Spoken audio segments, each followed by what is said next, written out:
Hey, how you doing? This is John, and welcome to John's Long Box.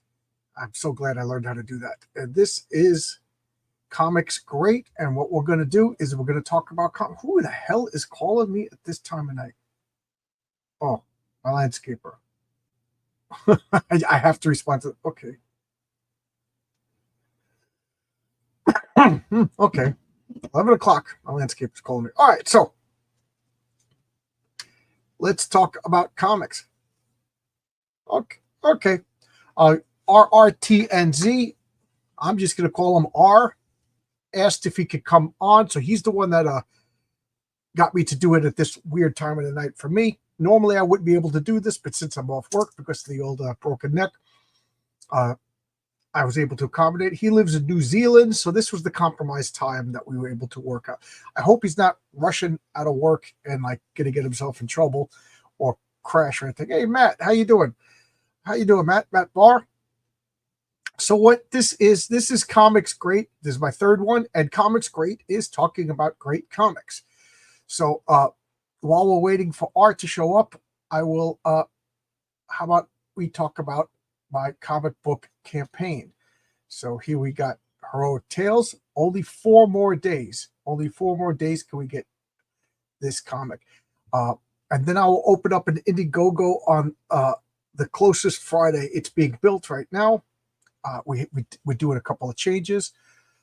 Let's take a look at this. So this is the cover that you could get. This is the normal A cover. So you could get this cover on Fund My Comic, which is over. You could get this comic on Kickstarter, which is now closing in 4 days. And you will be able to get this cover on Indiegogo, which will be opening up, I'm hoping, next Friday, a week from now.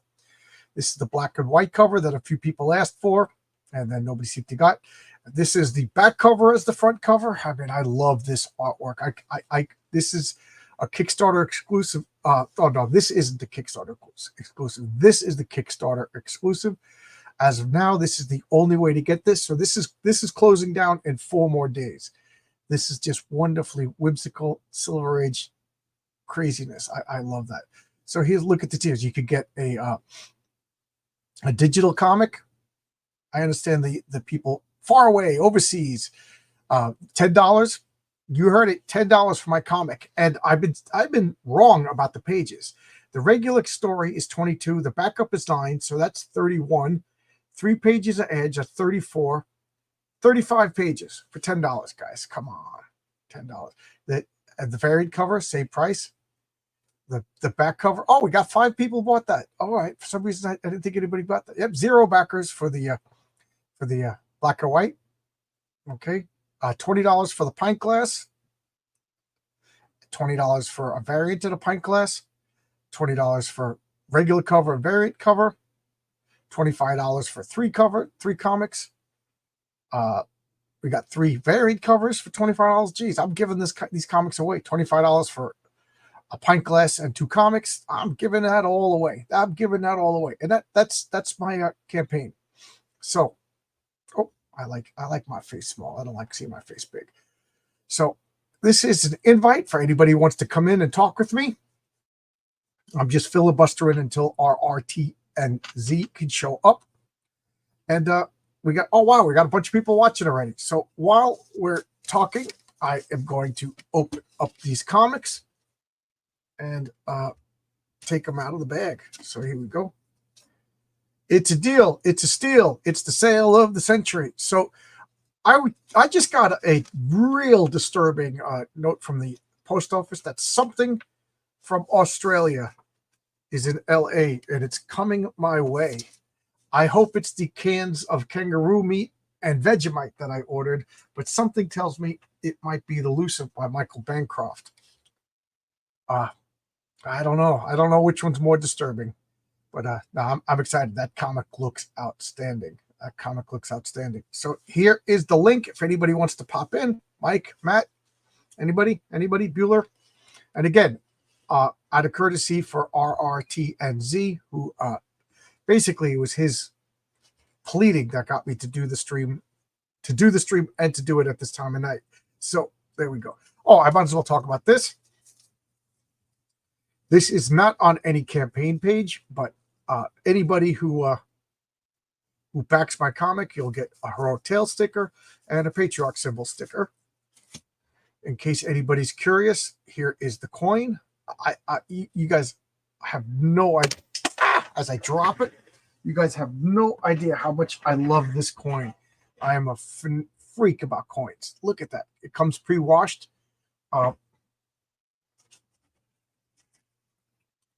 Get them. They're going to come bagged. So you'll get them bagged. So these, $5 each.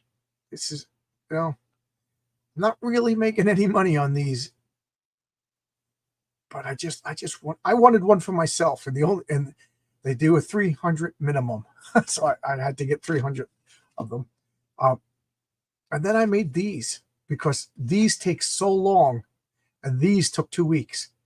These took 6 months, so I'm actually putting in order for issue 2 right now because I can't have that anxiety that I had just freaking out waiting for this. When I launched the campaign, I still didn't have these. So I ordered these as I'm sorry guys, the coins aren't in. So I ordered these, which are 3 times as expensive. But as of right now, the only way to get these is PayPal, John's Long Box at yahoo.com. And it's $30 with the post. But don't worry. Yes, worry. I only have 11 left, but I might put in another order for these and put them in a campaign properly because these are beautiful. I love these. I love these 2-inch diameter.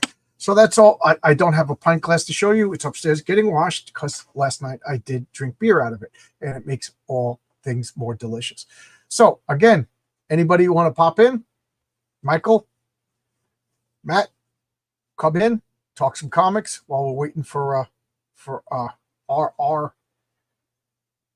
RRTNZ. He is he will be the co-host for an evening, but anybody's welcome. So let me ask, while I got 19 people watching, has anybody read these Elementals comics? Has anybody seen these Elemental comics before? Like, do you know about them? Is this new to you? I mean, what is the 1985? Look at that. And yes, her name is Fathom. She had the name before Michael Turner. Does anybody know what year Michael Turner's Fathom came out? Oh, you're listening while at work. What do you do, Michael? If you don't mind me asking. I'm at work for the next 4 hours. Yeah, and you are, because of time zones, you're in another time zone, time machines. Earth is one big time machine. So anybody has anybody read the Elementals before me? Has anybody read them when they came out? Anybody bought them since these? Does anybody know what I'm talking about? Geez, I cannot talk. Hey, Gary Shipman, how you doing, Gary? Again, Gary, if you want to pop in, here's the link. All are welcome. My only rules are, I'd like to have a camera. I like to see faces. I like talking to faces instead of avatars. So, all right. I really don't want to filibuster for too much longer. So you will pop in. So I did the first 4 issues of the Elementals, I think last week. And I call this, I just call here he goes. Hey, just in time. I was just about to start talking about the comic. Can you hear me? Oh, brilliant. How are you? I'm good. We got Creators Outlet. Hell, every time I have this run, I have the Naughty Dolphin cover. Yes. We'll talk about that probably a little bit later. So, let me see that. Is that the trade paperback? Yeah, can you see that all right? That's trade paperback, 1988. Oh wow, that looks nice and red. I've never seen that. Why haven't I seen it? Because I have the comics. So I used to have the comics, but I immigrated to New Zealand in 1996. While I was living in Canada at the time, and I gave away 99.9% of my comics. You got 58,000. I might have 58. Oh. So from Canada to New Zealand, geez. Well, from United Kingdom from Wales to Canada to New Zealand. So I've been around a bit. Sorry, my camera mount's a little bit funky. You were born in Wales? Yeah, well, originally, yeah, from the UK. Parents were English and Welsh, and we moved to Canada, which is why I was exposed to all these amazing comics during the 80s. So I immigrated to New Zealand for work in the 90s, and been here ever since. Okay, and I hope you didn't like leave work and get yourself in trouble. I mean, this is not that important. No, with the job I do, nah, yeah, the Mounties had to check me out before I got a job overseas. So no, I was all right. Hey, Okay. thanks so much for having me on, John. I have been waiting decades to talk about this, and if you don't mind, if you'll indulge me, perhaps we could take a short bit of time to talk about the link between this and Villains and Vigilantes, which is Did you think I was not going to talk about that? Have you met me? I talk about that to people in the street. Well, you know that. I mean, I remember. I think which issue has the Villains and Vigilantes stats right up for Vortex? Oh, well, probably in one of these. I didn't see it yet, so I don't remember offhand. But of course, if I was more professional, I would have went upstairs and got my module built. But I'm going to do a video just on the Island of Dr. Apocalypse. So for those of you who have no idea what we're talking about, Bill Willingham, the guy who's probably best known for Fables right now, created this comic. He was living in New York at the time. I talked about this the last video, but I'll give a quick refresher. And there was a comic called was it Texas? That was Noble Comics, and I think it was out of Chicago. And the guy said, "Yeah, come on up and pitch. Come on up and pitch." So he literally just made a short little comic, and he brainstormed. He came up with Elementals, and he did this little comic, and he showed it to the guy. He goes, "Great, let's do Elementals." But Bill was like, he thought he was going to be drawing somebody else's comic. He didn't realize that he was going to.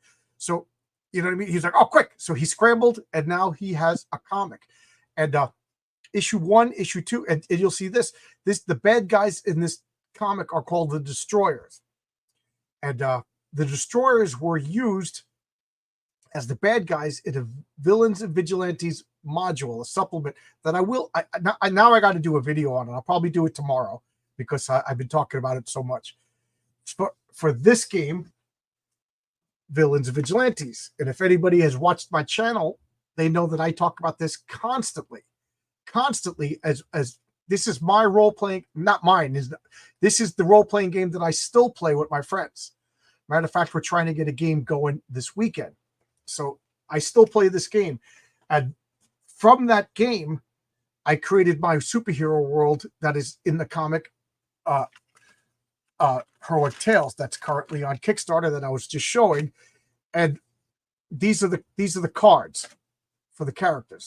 So there we got this Lucius K in the suit, and then we got V&V and his stats. Did you know that? Oh, I can't call you RRIT. So what can I call you? Well, you can call me Susan if you really want to.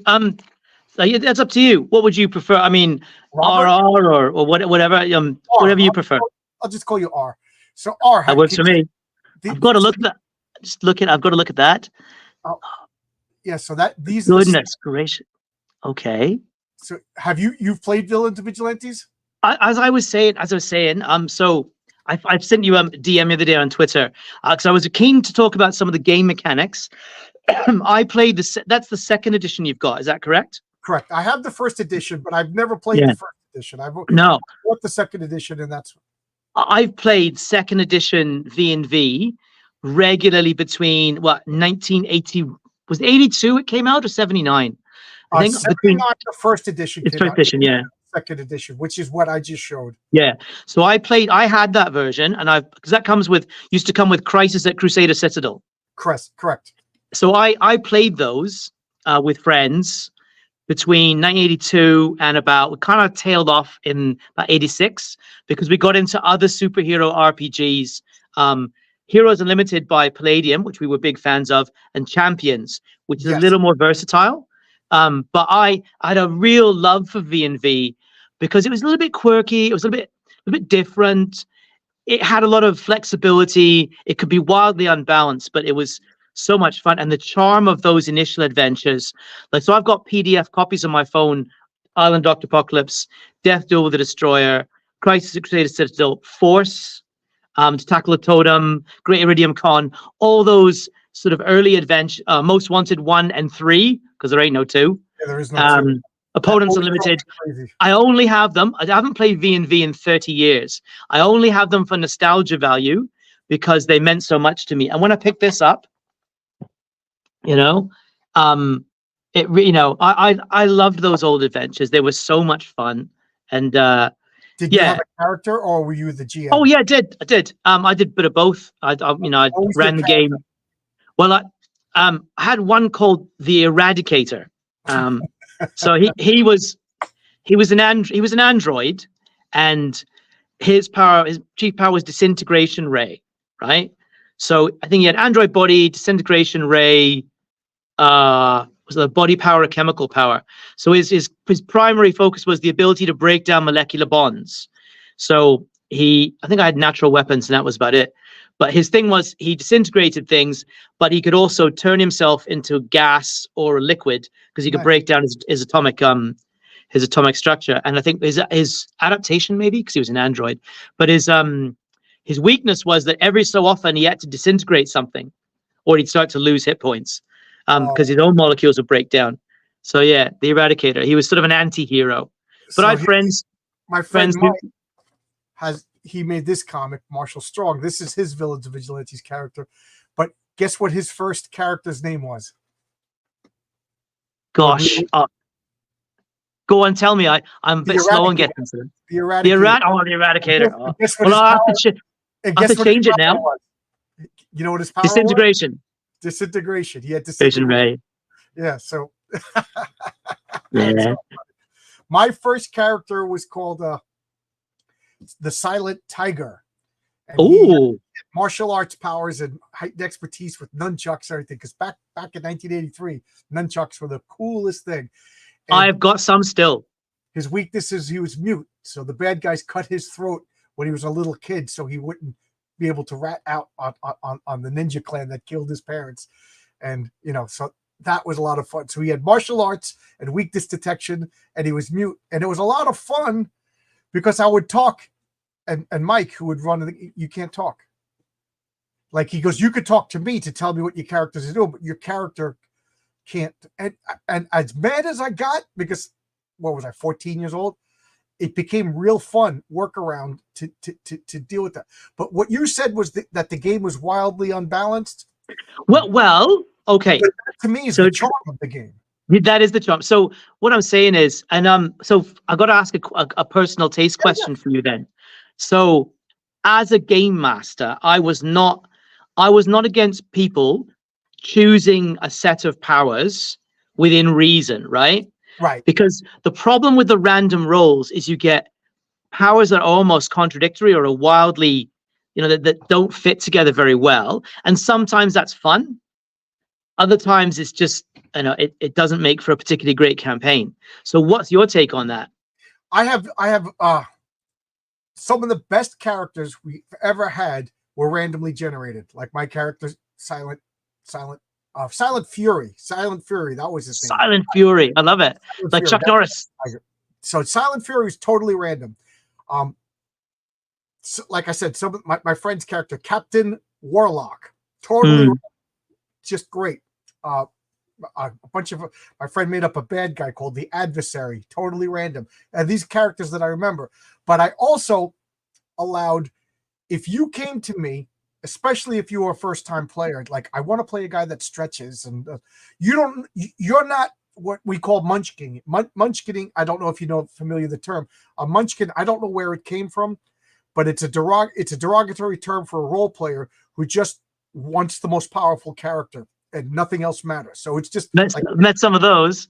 Yeah, so as long as I knew you weren't munchkining, because you want to have fun. And this is my friend Tony. He never played before. He wants to play a stretching character. Why not? Yeah. Let him have it. So that was cool. And then once in a while, especially after the third or fourth time, your character died, because I was not big on killing characters, but I played a more lethal version. In the out of the box rules, it's really tough to have a character die. But the way I play, it's pretty frequent, but not impossible. I But was the opposite. I was the opposite. I guess my philosophy was that in the normal turn of events, the good guys should win, right, but it had to make it as difficult and challenging as deadly as possible. right, But right. I don't think I ever killed off a hero. Oh, I did. I killed off plenty. But hey, it takes all sorts. So the game balance, right? Where this game gets quite unbalanced is you've got mutant powers, but also if you combine certain powers together, like if you have a couple of heightened strengths and gravity control, Oh my God!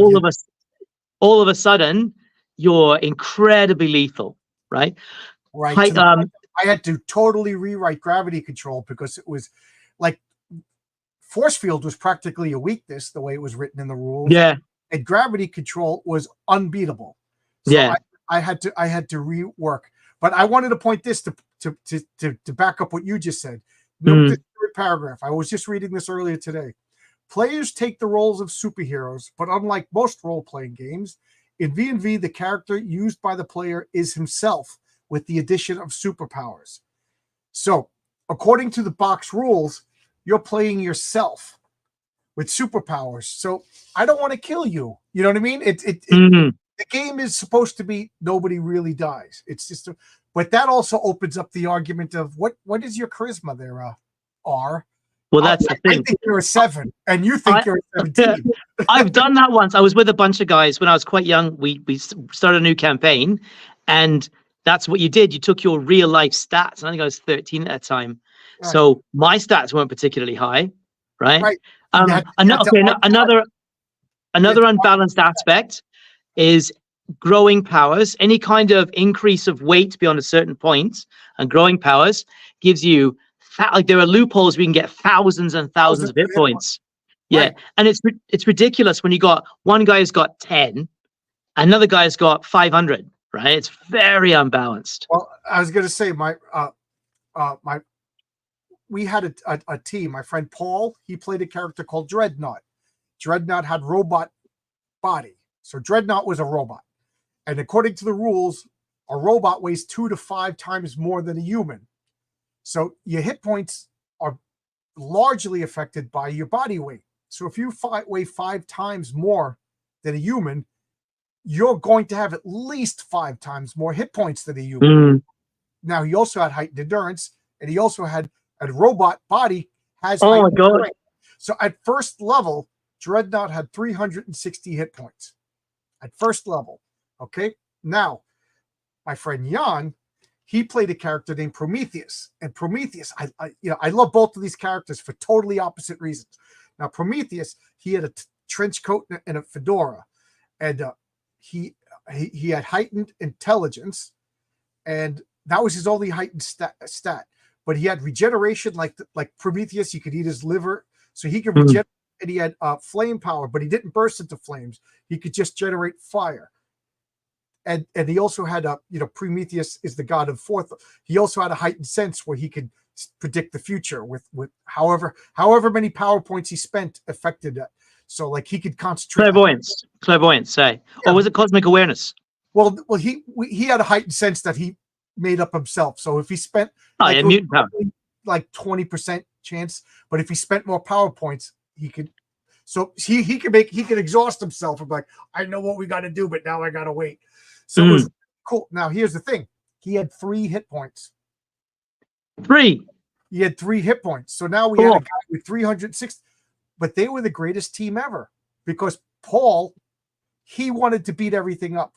He wanted to just be the tank. So Jan, he wanted to solve puzzles.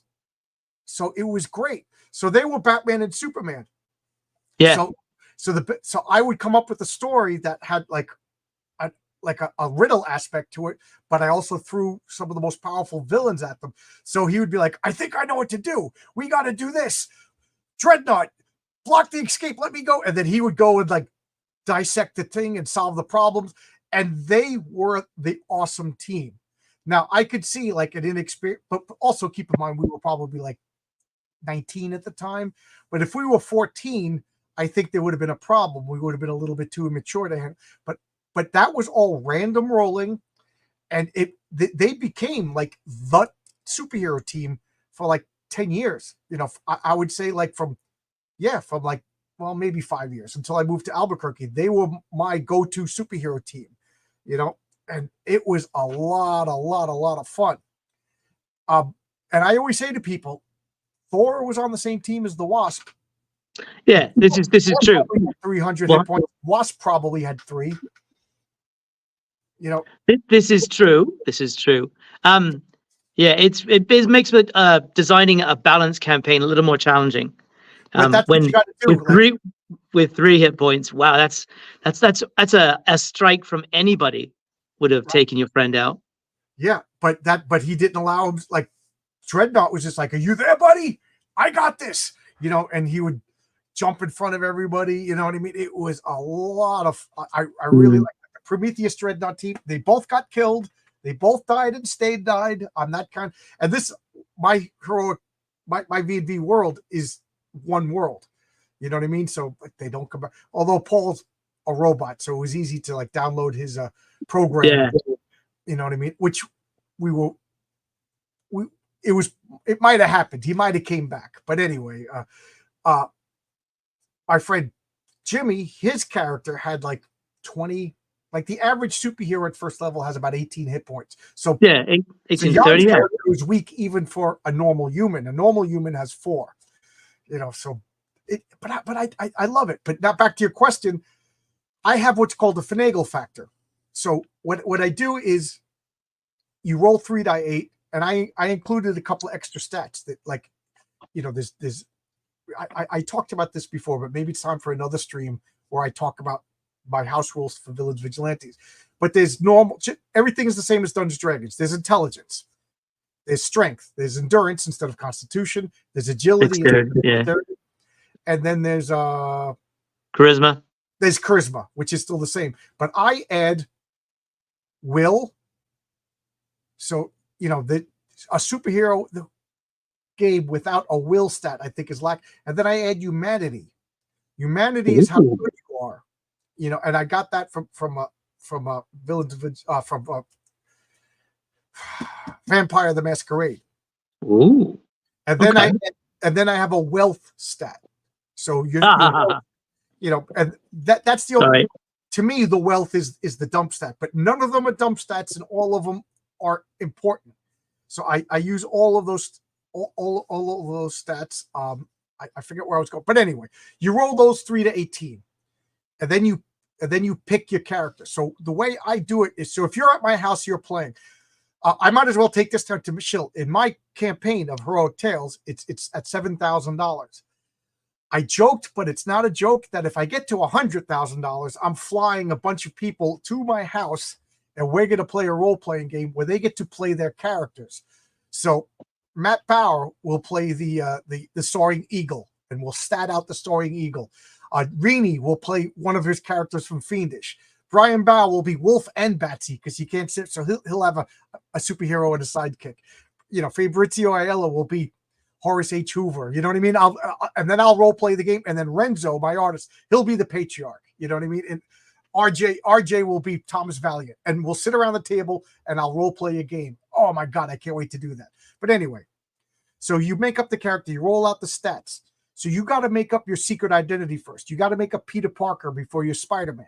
So you put your stats in order, you roll out your weight, and then what I do is I give people a die 12. These are bonus points. You could roll the die 12 twice, and you obviously going to pick the higher one. And these are bonus points. Now, you could spend these bonus points to increase any one of your stats or to give yourself knowledge areas. Remember the V&V, everybody gets 2 knowledge areas. Yeah. And the knowledge areas, everybody says this, that it crystallizes the character. I got farming and government. Okay, so I grew up on a farm in Kansas, and I joined the army. Like, it just makes you make up a background for your character. So when you have these bonus points, you could increase your stats 1 for 1, or you could give yourself other knowledge areas. Now your character is done. Now we get the 1 die 6 plus 2, Boom, you roll that. That's how many powers you got. And what I do is you roll out all of them. Okay, so now you got, and now you're going to have just a crazy buffet that doesn't make sense. So what I allow is you could dump a power to get a boost in something that you're keeping. So if you have heightened strength and you have stretching, but your character wants, you want to be like a rocky guy, stretching doesn't make, you dump strength and that'll boost your strength.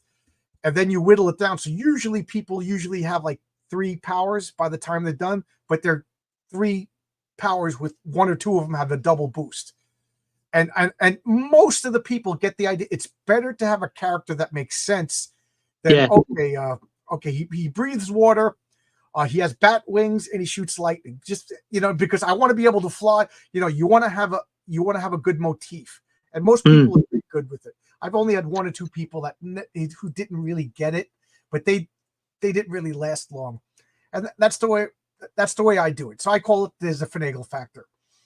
So again, you could be totally random, which really did create some of the most memorable characters. You could come to me as long as I know you're not munchkin it. Because I had one guy, he goes, "Oh, I made up this character at my house," and he brought him out, and it was just like unbelievable. I'm like, "What are the odds? What are the odds?" "Oh, I rolled it." So that's enough. You have to make up your characters with me in front of me. You can't come to me with the pre-made character. Unless it's for the module. But that's my philosophy on making up characters. What about you? You said this. Well, similar. I think the players that I work with usually like this is going back a long time. They kind of preferred to have a certain number of powers and come up with a set that made sense. But Right. I was pretty. You have to be sort of realistic about and balanced about levels. I mean, the thing is, a lot of the offensive powers don't do a lot of damage. Like flame powers D12, sonic powers D12. You got your lightning control and your light control, which are like 2d8. Right. And your power blast, which is D20. So if you get a villain in your game, or at least somebody who's got 400 hit points right away, it's going to take a while for them to feel threatened by attacks like that, right? Right. So I kind of tried to keep things as even as possible. So I used elements of your approach. I didn't add extra stats. I went sort of with the rules, and I just let players come up with their own ideas. It's been a long time though. But if you look at Most Wanted 1 and 2, 1 more so than 2, you can tell they really did do it randomly. Like Right. those characters are very, very random. Yeah, some of them make no sense whatsoever. No, I'll tell you, Most Wanted 3 though, because there's no Most Wanted 2. Most Wanted 3, there's a couple that I think they definitely, like in Most Wanted 1, Motivator, who's probably the most powerful villain. Right. It's the British woman with mind control. Yeah. She, I think, was probably designed. In Most Wanted 2, I'm guessing that Master Zero was probably designed to be a certain way, because ice powers, but the mutant power, which is the radius death touch, he's only got like 10 hit points, but that makes sense because you don't want a villain with such an incredibly deadly power to have a lot of hit points or be very different. I mean, he would have ice armor as well. Master Zero is one of my favorite villains, comic books, role play. It's such, for those of you who don't know what we're talking about, Master Zero, he radiates a field of absolute zero. So when you get into his area, you die. You just die. Yeah. But he only uses it when there's more than one character in hand-to-hand range. Because I fought Master Zero in an adventure in like 1985, I think, and I was a speedster with a little bit of heightened strength, and so every time I would get and go and throw a punch at him, the game master would say, "Where's everybody else right now?" Because he was obviously thinking, if I was close enough to Master Zero and someone else was, boom. Oh. But I love that, and I remember there was a lot of message boards. Just so anybody knows, you could go to www.villainsandvigilantesforum.com. It's the oldest Villains Vigilantes forum, and it's mine. I've been running it since like I think 1999, to the point Jeff D joined. Scott Bizarre joined for a while, but then they started fighting. If there's a whole big lawsuit that got really ugly, and each one of them wanted me to participate. I was like, I don't want to get. And then I got threatened by Jeff D, so I'm not a big fan of his. Oh, that's a shame. Matter of fact, he just threatened me again because I did this. I was like, dude, you lost the lawsuit. You know, you lost. You don't own Villains Vigilantes anymore, so knock it off. But anyway, and who cares? I'm the only person on the internet still talking about this game, besides you now. If I don't talk about it, there's no interest in it. And No. Yeah, it was a terrific, fun game. The adventures were great. So much, like the pre-made adventures was so much fun. Yes. Oh, what you said, the Great Iridium Con. Guess what? That's Dan Panosian's first work. Who's probably the best working comic book artist right now. Bill Willingham, he's known for writing these days, but he did some. You'll see some of his art in this. Oh yeah, what I was saying was on the message boards, I would tell people my bad guys, and they were like, how do you get these? You're supposed to roll them up randomly. I said, no, the player characters roll up random. Nowhere in the book does it say that the bad guys, the NPCs, have to be made randomly. And a whole bunch of people was like, whoa, my God. Because I didn't roll randomly for the bad guys, you know.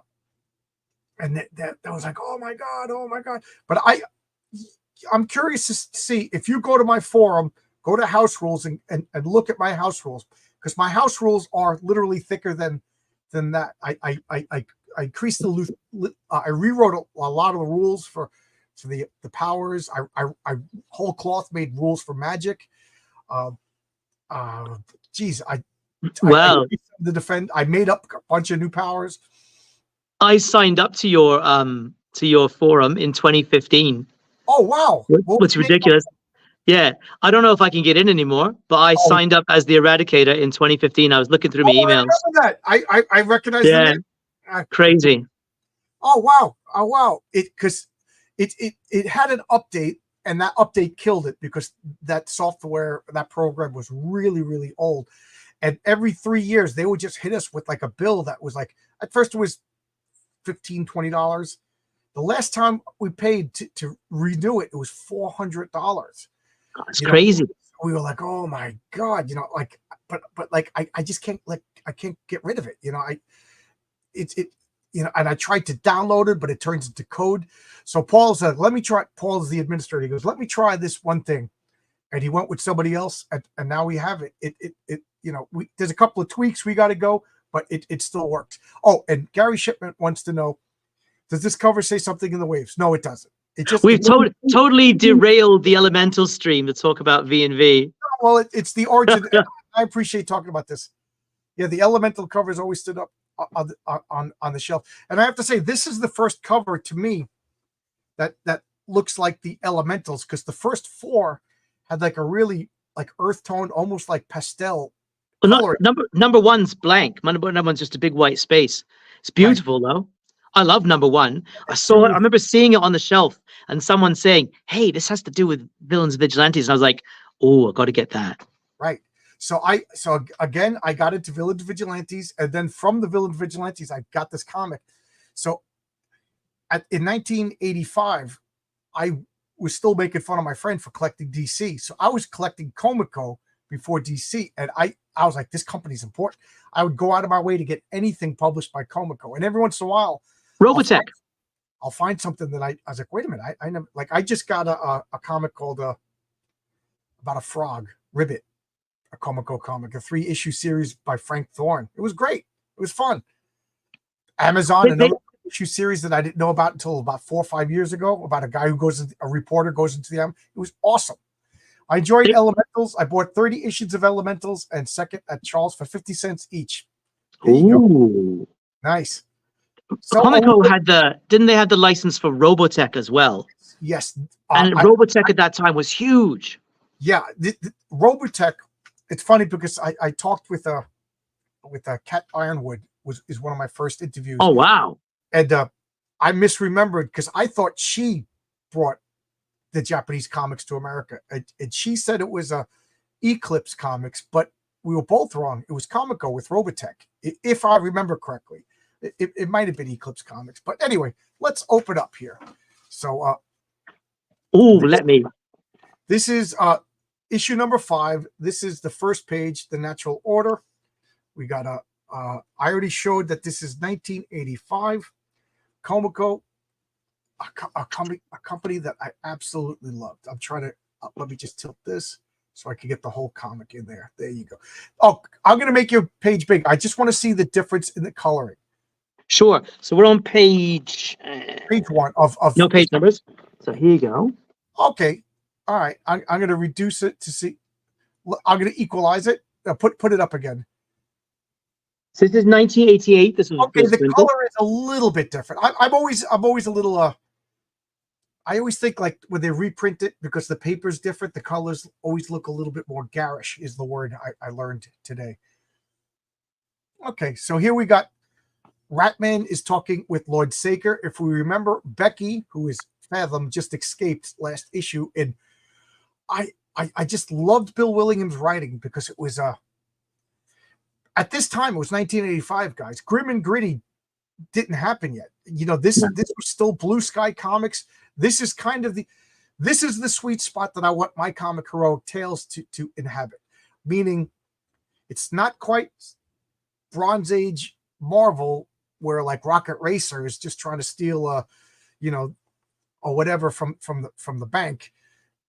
But it's not grim and gritty yet. This is the sweet spot. So this is the feeling that I'm trying to evoke. And I'm no Bill Willingham, so whatever. But what happened was Becky, they were all captured by Lord Saker, who is like a evil eternal sorcerer.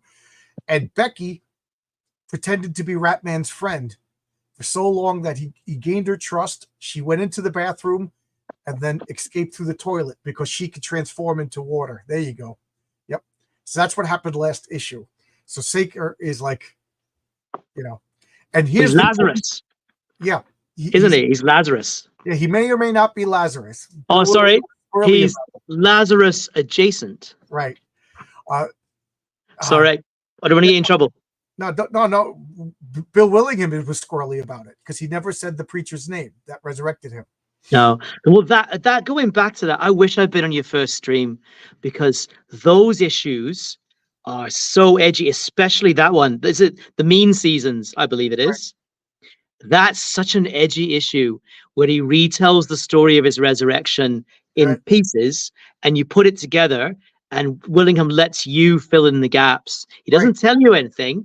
He lets you make up your mind. And that was such a feature of 80s good writing, in comics. Oh. Comico, I agree with you. Comico and First were awesome companies. Apex over here says Comico did publish Robotech. Bill Willingham wrote Fables years later. Yes, absolutely. So here we got, you know, Saker is pissed. And one of the things that you need to know is that as far as I know in this world, the only way to get superpowers is to die and come back from the dead. So all 4 elementals died and come back from the dead. And I don't know. Did the destroyers die and come back from the dead too? That's what he says. He says, Mr. Fink, it was I who took your life and I who dragged you back into it. Just as I also created Annihilator, Behemoth, and Electrocutioner. I am your master, and I suggest you remember that. Right. So, yeah.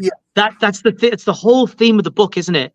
Death and resurrection. Right. So now you had to die and come back, and that the team, the Rapture. That is a I started to turn a bit off Elementals, right? Because the Rapture issue is the way they're created is so disturbing. Right. Yeah. Like it was a bit much for me, that one. That's a very disturbing issue, that one. So it's where he pushed the horror genre a little bit too far almost. Yeah. I will say that there are a couple, like the Elemental special about the well, we won't go there, right? That one actually disturbed me to the point I quit reading Elementals and then came back to it. Guys, make no bones, it gets worse, and then I'm not even joking. It turns into a full-on porn comic later on.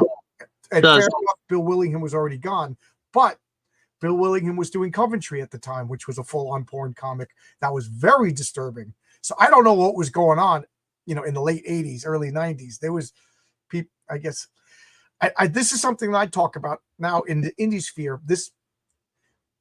I'm making my own comic. We draw sexy ladies and stuff like that, and I'm my own boss. There always is a little demon in your head telling you, push the envelope, push the envelope. People are going to buy it. So like if you go to Kickstarter, it's full on porn comics. Eric Larson in Savage Dragon of all comics turned it into a porn comic for like a year. Now I think he's kind of embarrassed by it, but you have that. So I don't want to succumb to it. I still want my comic to be edgy, but all ages. So anyway, Lord Saker, the mastermind, the main villain, all of his henchmen are sexy women. He surrounds himself with beautiful women. You could see these punk haircuts. Look at those hairstyles. And now what's happening? Tidal wave. We know what's happening. This is how powerful the elementals are. Now the 4 elementals died and came back, and we found out last issue that the elemental spirits are so repulsed by what Lord Saker is doing that instead of being passive agents, they decided to make active avatars to fight, because the name of the story is called The Natural Order. Lord Saker is actually messing with the natural order. So nature cannot be passive anymore. So this is how powerful Fathom is. And yes, she was Fathom before Michael Turner. Would you say Fathom? I always thought Fathom was the most powerful of the 4. Yes, and Bill Willingham agreed after a letter writer wrote explaining all the things that she could do. Like they were like, oh, Monolith, Monolith can't phase through matter. He's just basically the Thing, and he's nowhere near as strong as the Thing. His limbs could break, and then he could turn human again and turn back and be healed and everything like that. Spoilers, my friends, spoilers. But they were talking about all the things you could do because she controls water. And he goes, Bill, are you aware that the human form is 80% water?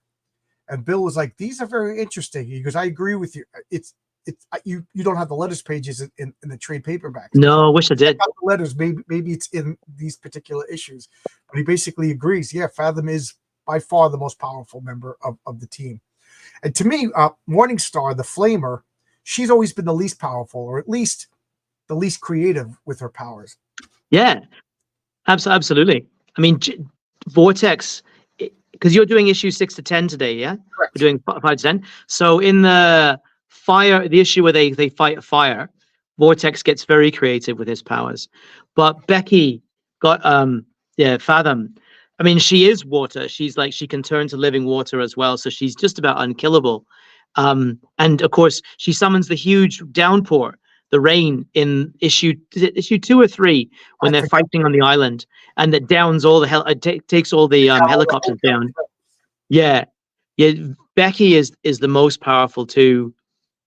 I would say she's the most powerful by quite a ways. Although the island environment, plays into her strengths. Yeah, she's in the desert, she'd have some problems. Like if I was to do this, and far be it for me to criticize Bill Willingham, since she could become water. Like there's a couple of scenes where she's being shot and she's human form, but you see like a splash and water comes. I would make Morningstar. She could transform into fire, and because she's fire, I would have her being able to fly. But he was very adamant that she couldn't fly, because he was like, just because a log goes on fire, a log doesn't fly away, is what he says.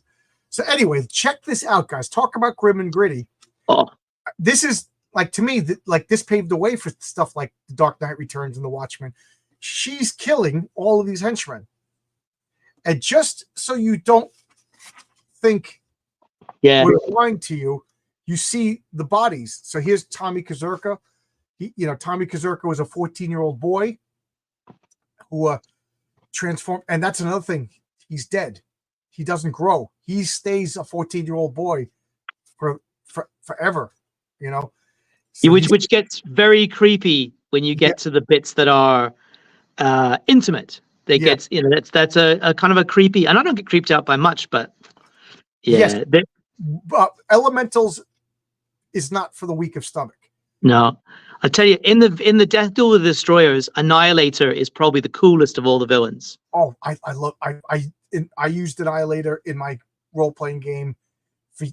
I think I just used him last year. Was the last time he showed up in my game. What a character design, though. The way his character's designed is he's not so powerful. He's unbeatable, but just the combination of powers he has and the design of the character, he's fantastic.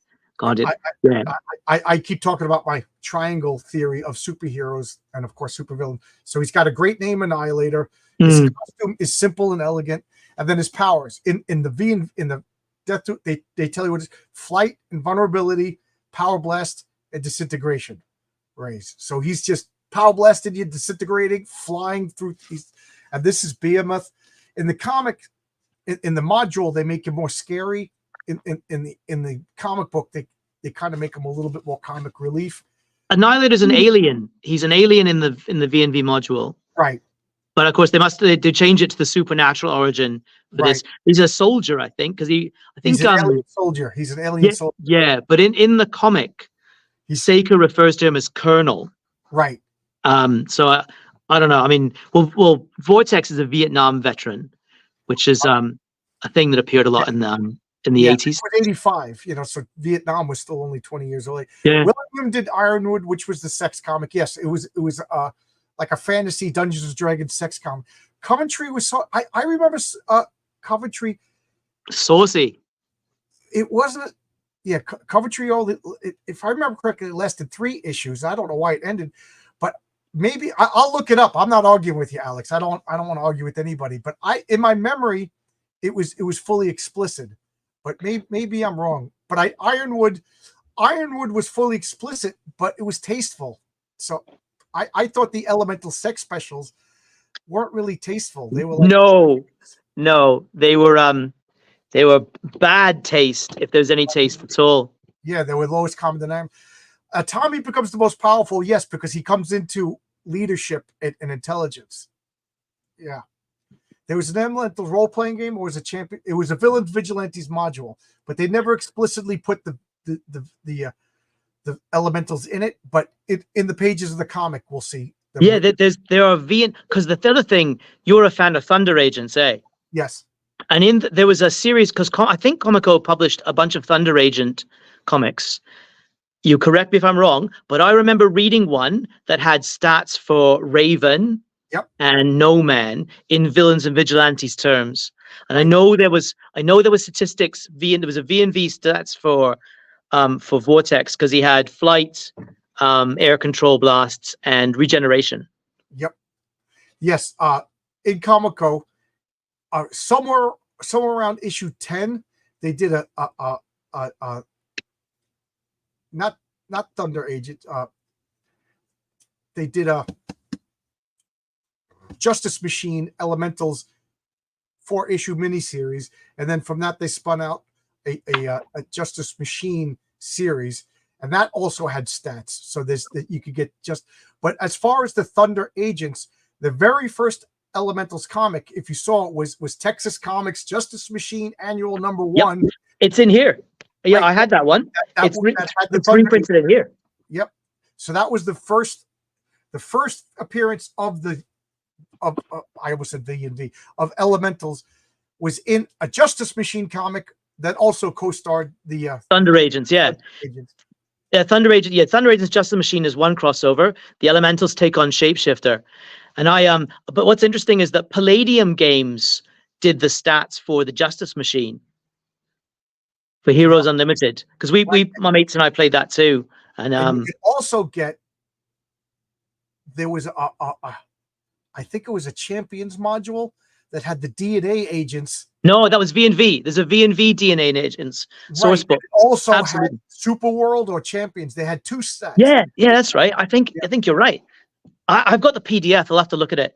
I'm doing everything on the phone, so it's all on that. But I'll look it up. I'm sure you're right that it's got the V&V stats and possibly Champions or Super World. Mickey, how you doing? It's good to see you, Mickey. Good to see you. I haven't seen you in the chat in a long time. So we got this great fight between Titans over here. Look at Annihilator. He's just so cool. By far the coolest. Even I look, and now the water is getting so big. It's Becky. Becky's like panicking, and Becky's enraged. She's emotional. She was by far the the most immature of the elemental, even though Tommy was the younger boy. So she's attacking. She didn't think about it. So now the whole base is submerged. Even Morningstar is getting she was the most unlikable of the elementals, if you ask me. She barely gets out alive. And then look at this. Shapeshifter. I said this, and don't spoil it, but I said in issue 1, she enacts the most sinister, evil revenge of any comic. The second closest is when Dr. Doom woos back his childhood girlfriend and then skins her alive to make a suit of armor to show the devil how evil he is. Hers is even more evil than that. Yeah, that is one of Willingham's. I have a couple of Fables issues. I think I've got the Collected Good Prints, which is actually a really good piece of writing. But yeah, I won't spoil it. But where Shapeshifter and Morningstar's story arcs go and how they go together or not or whatever, where they go, I was very inspired. The reveal is. Yeah, it was one of the best reveals in comic. It blows away. I did it 30 minutes ago. Yeah. Yeah. Yeah. It's well. Ooh, that's a big call, John. I did it 35 minutes ago. I mean, I remember reading that in 1986, and my head just exploded. Got to wear a helmet when you read Watchmen 11. Yep. But yeah, the revenge plot, for this. So the Shapeshifter already wants revenge. Well, she had this. Then Morningstar just burns her into protoplasm. So as if she wasn't mad enough already, this is worse. And if you remember, she does it a third time. So poor Shapeshifter, and Shapeshifter is the ultimate villain. Now here, if you saw, I was talking about Chuck Dixon's writing of an electrical based villain in whatchamacallit. What was the name of the comic? Alpha Core. Okay, this is what I was referring to. Okay, so this is Electrocutioner. Okay, Electrocutioner brings up all the hotties. Of course, one looks like Storm, Jean Grey over here. So Electrocutioner shows up with a squad of henchwomen to take out Fathom. They're standing in water because remember, she just did a tidal wave to take out this island base. So everybody's standing in water. What is she doing? She's hosing them down, just hitting Electrocutioner. Electrocutioner starts to panic. He goes, "Do you surrender?" Yeah, I surrender. And what does he do? He sticks his hand in the water and zaps her. Okay? And then he looks around. All of the henchwomen are dead. Anatomically speaking, that drawing of Fathom is amazing. Look at the anatomy and the lines he's used there to show that she's convulsing from the electricity, right? That's pretty impressive. You got to think Willingham's a guy who really rivals Byrne and Alan Davis in terms of talent, and never really got his due, I don't think, as an artist. I say his writing. First off, he's one of my favorite comic book artists, and he's one of I put him in the top 10 comic book writers as far as I'm concerned. And I'm talking like Alan Moore, Chris Claremont. I even put John Byrne in the top 10 writers. Oh, would you put Claremont in the top 10? Oh. Well, I put I don't know if I put Claremont in the top 10, but I put John Byrne higher, and that pisses people off because I can only recall one great run of Claremont, but I can recall 5 or 6 great runs of Byrne writing. Yeah. All right. Well, we have to clear something up then. We can't go any further. We got to clear something up. John Byrne's reinvention of Superman, yes or no? Where do you stand? I liked it because, like I said, I got in on that. I didn't buy DC before that. That got me into DC, and I could see why the older timers were pissed off because now when I see what they're doing to my Fantastic Four and Spider-Man, and I'm pissed off. I could see. So I apologize to the old people that I teased back in 1985 when John Byrne took over Superman and changed it all and ruined their childhood. I'm sorry. I'm with you now. I have to say, that's a whole stream there, right? That is a whole. That is. Let's address this comment before. Oh yeah.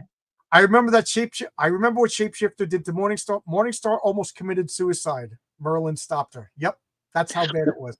Well, hang on a second though, right? There's an ambiguity in the elementals which is never addressed. So when Saker is speaking to Monolith in the dream state, he says, "You can die by violence. I can't." So he's a true immortal. Saker cannot die. Right. He always regenerates, and he says, that the elementals can die by violence, but that we see like Jeff get eviscerated by Ratman.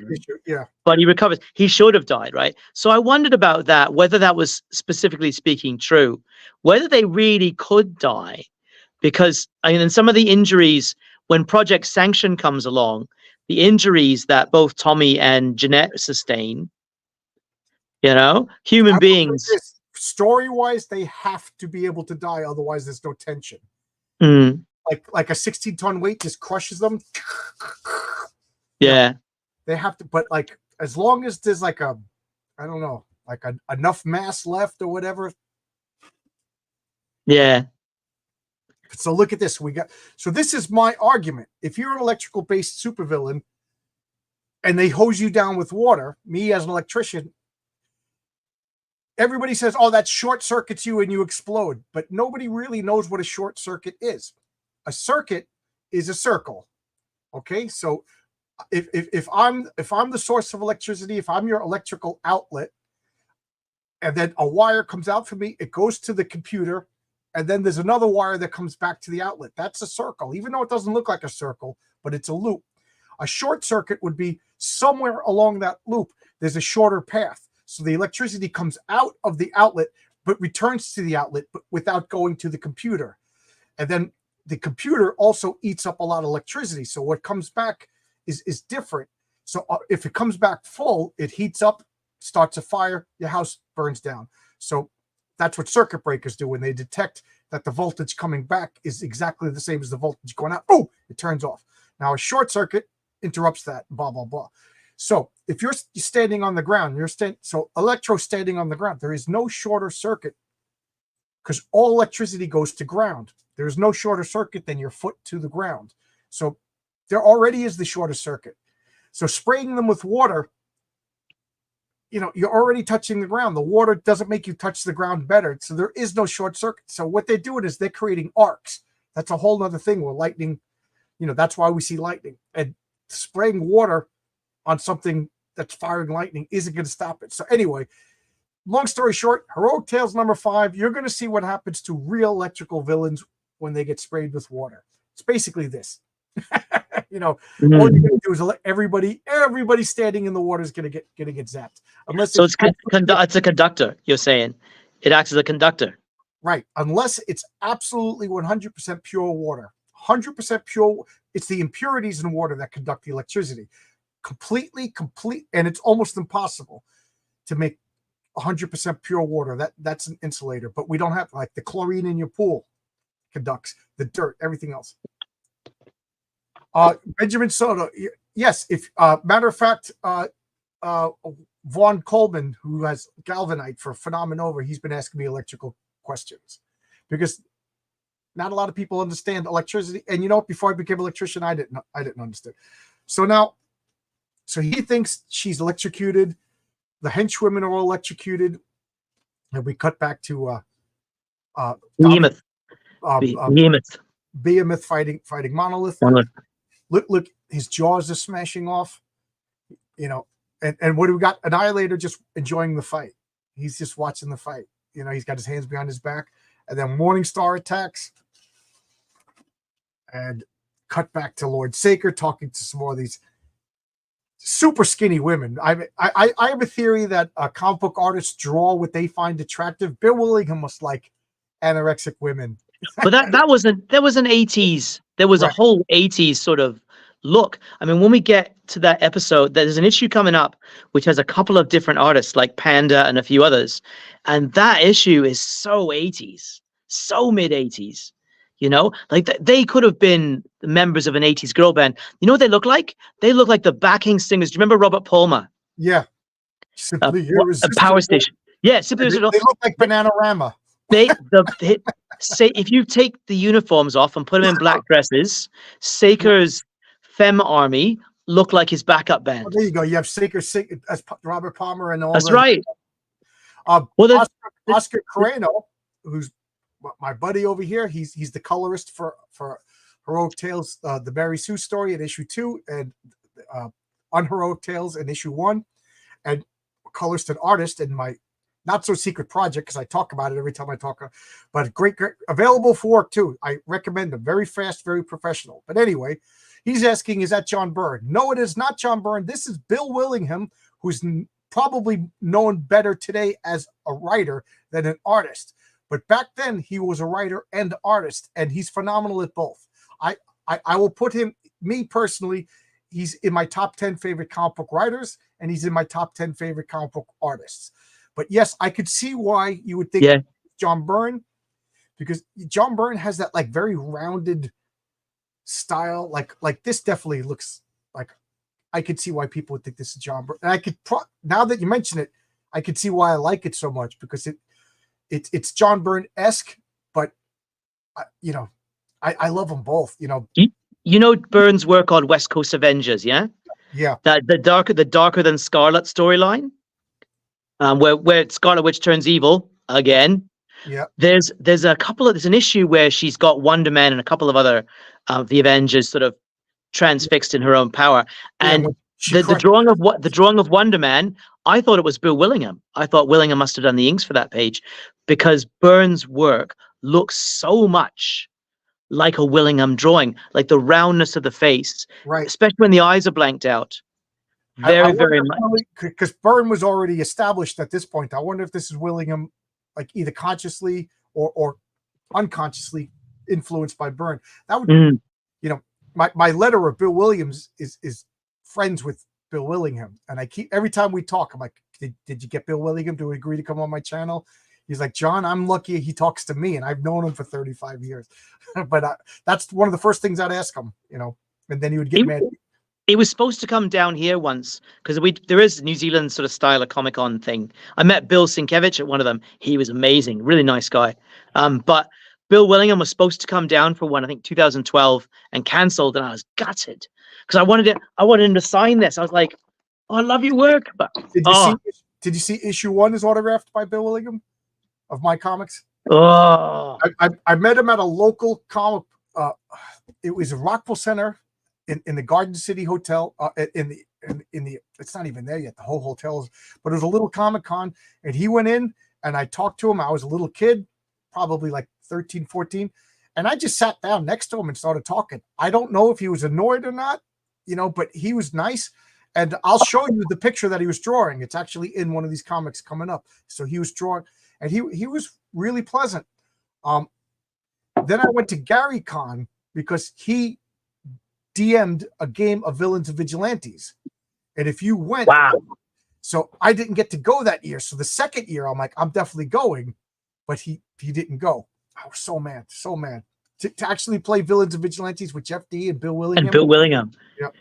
What did you think of Jeff? Or maybe this is it's a bit touchy, because Jeff D did a Villains and Vigilantes comic, 4 issues, yeah. Right. So what do you think? What do you think of that? I hated the art so much. The story was okay, but his artwork, like over here, this is awesome. It's beautiful. This to me is like George Perez, John Byrne. This looks like Red. This is so good. And then his art, I hate to say it, it looked like a scratchier version of Dave Cockrum. Now Dave Cockrum I love, but Dave Cockrum could do just picture Dave Cockrum not trying, being scratchy, and I don't know what happened.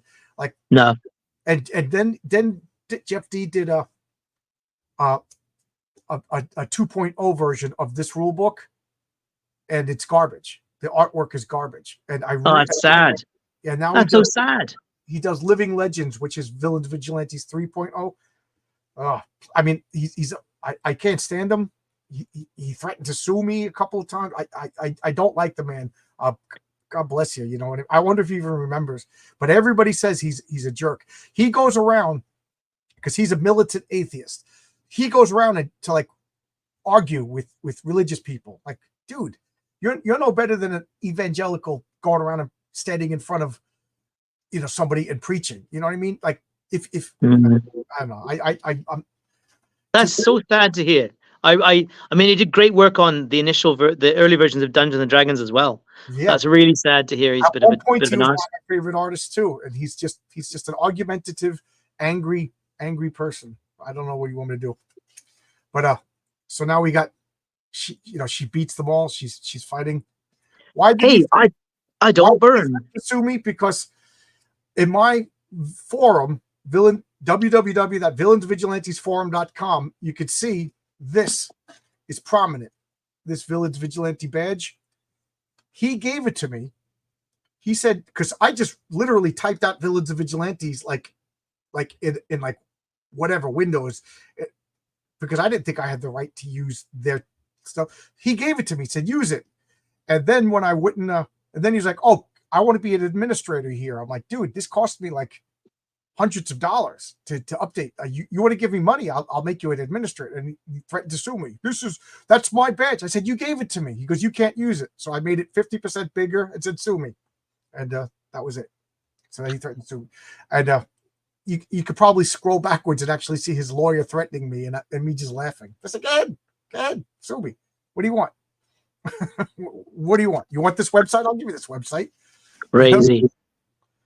And that was going on when you remember Eradicator in 2015. If you ever actually got in and so maybe that was I got really busy. So I was finishing, because one of my other careers besides my current one was I was a lawyer for a little while.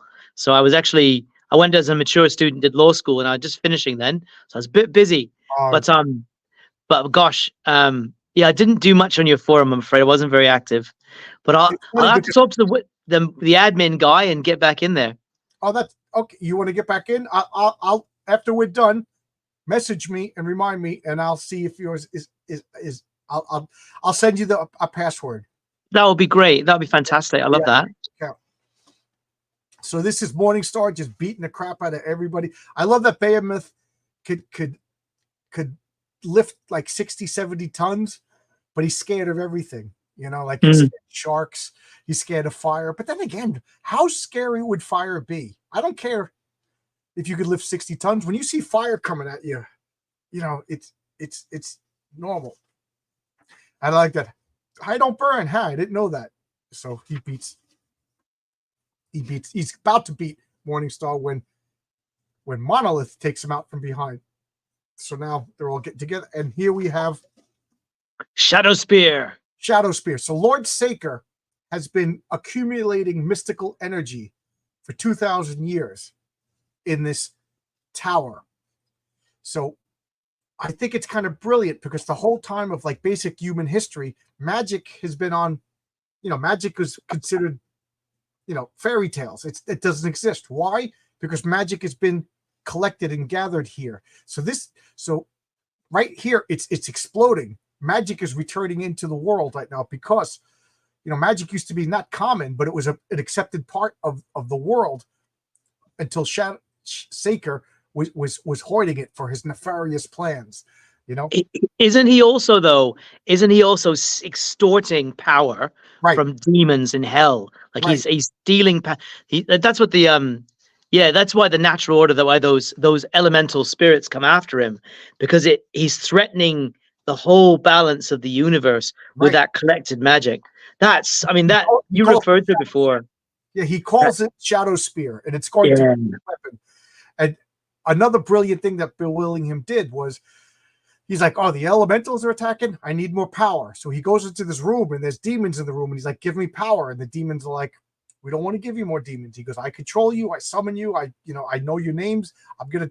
So they give him power, and then he's like, "Okay." And they're like, "Saker, did you meet our child?" And they're like, "What?" He goes, "We've been observing the humans. This thing called mating is fascinating. We tried it. Here's our child. We didn't name it yet." And then the demon baby comes out and attacks him because Saker can't control it because it has no name.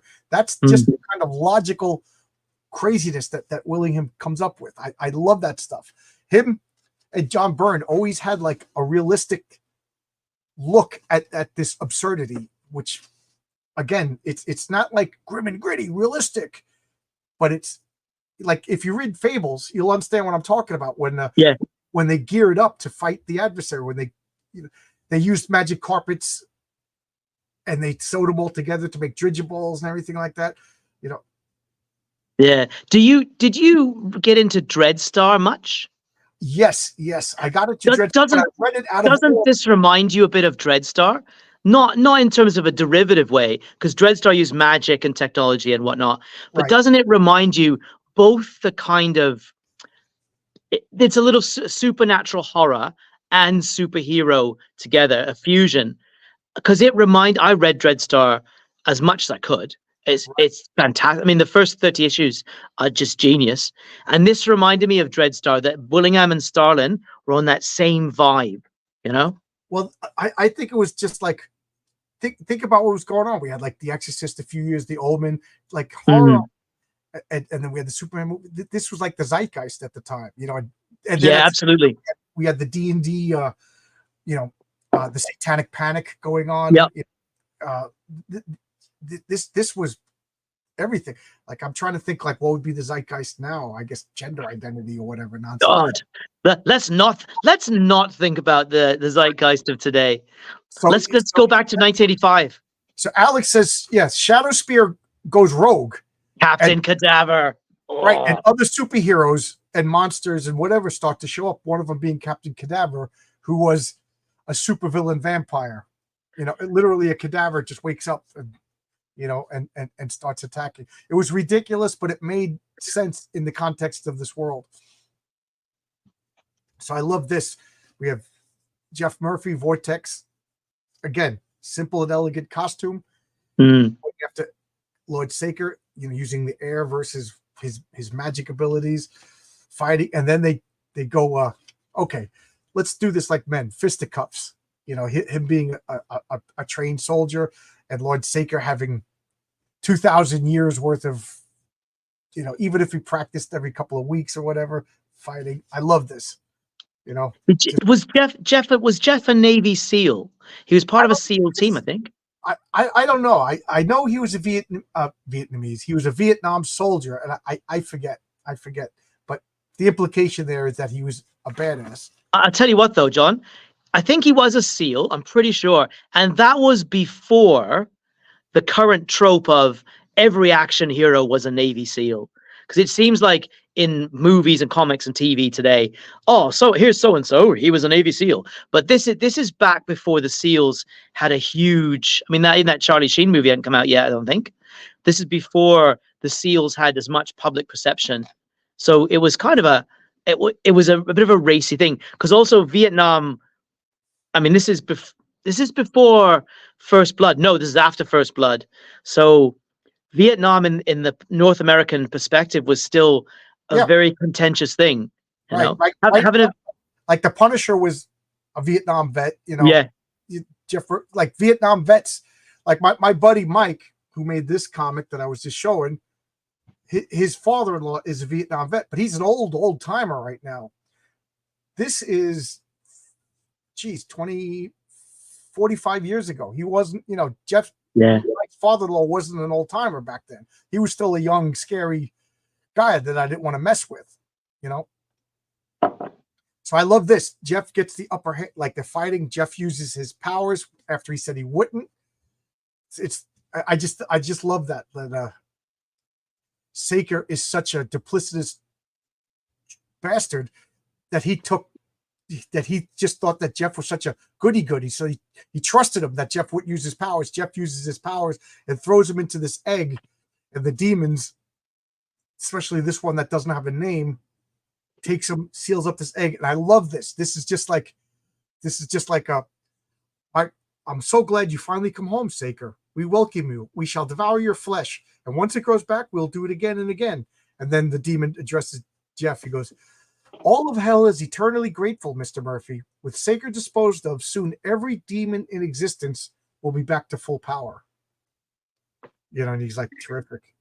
You know, because for 2,000 years, the reason why we don't have demons possessing people, you know, and Legion occupying all the pigs and Jesus casting, we don't need any of that because Saker has been stealing power from demons and containing magic. So now we're about to like return to like the way magic was back then. You had to look under your bed. You know, there was demons and vampires. There, you know, there were monsters. And I love this. At least we tried. We tried to restore the natural order. You know, and now Saker's not there to control everything, and the storm is getting out of hand. And now the rest of the comic is dealing with the ramifications of Saker's plan. So they defeated Saker. Better luck next apocalypse. Hey, Yeah. And then that's what he says. Don't move, you murderer. You know, he doesn't even care. He's not even defending himself. Another thing is you start to see it in future issues is they're dead. Like at this point, they had a purpose to defeat Lord Saker. Now their purpose is kind of done, and they're kind of like, you know, like, do you want to watch TV? Yeah. Like without an immediate cause for action, they're kind of dopey, and Yeah. they lost that joy of life. You know, so now the Navy's coming to rescue him. You know, Porter Scott, which a name I always thought was so cool. Porter Scott, like the FBI agent. He's trying to get to Rebecca. And now they're realizing that they all have post-traumatic stress disorder. You know, they seen people die. They were tortured. You know, they were imprisoned. There was, you know what I mean? And they're all just like, they got like the 1,000-yard stare. Mm. And then I love this. It's like, dun, dun, dun. What is that? That's Shapeshifter, right? The bubbles that were worked up. Shapeshifter is still alive. Well, he follows up those threads.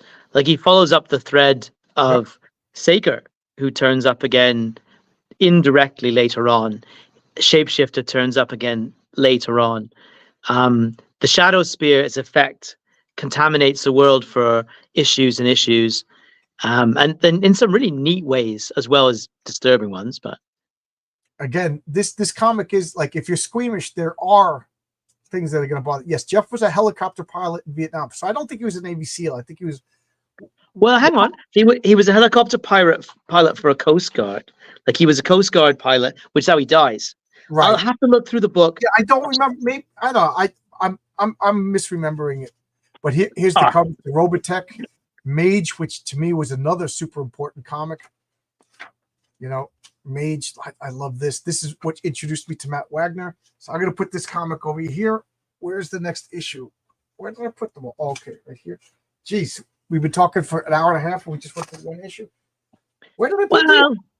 I think the Villains and Vigilantes conversation took up about half of that. That was fun. Where did I put the comics? Oh, jeez. Good night, everybody. I don't know what I did with the comics. So keep talking while I look. Well, so I was lucky enough to get the trade paperback to this and hang on to it.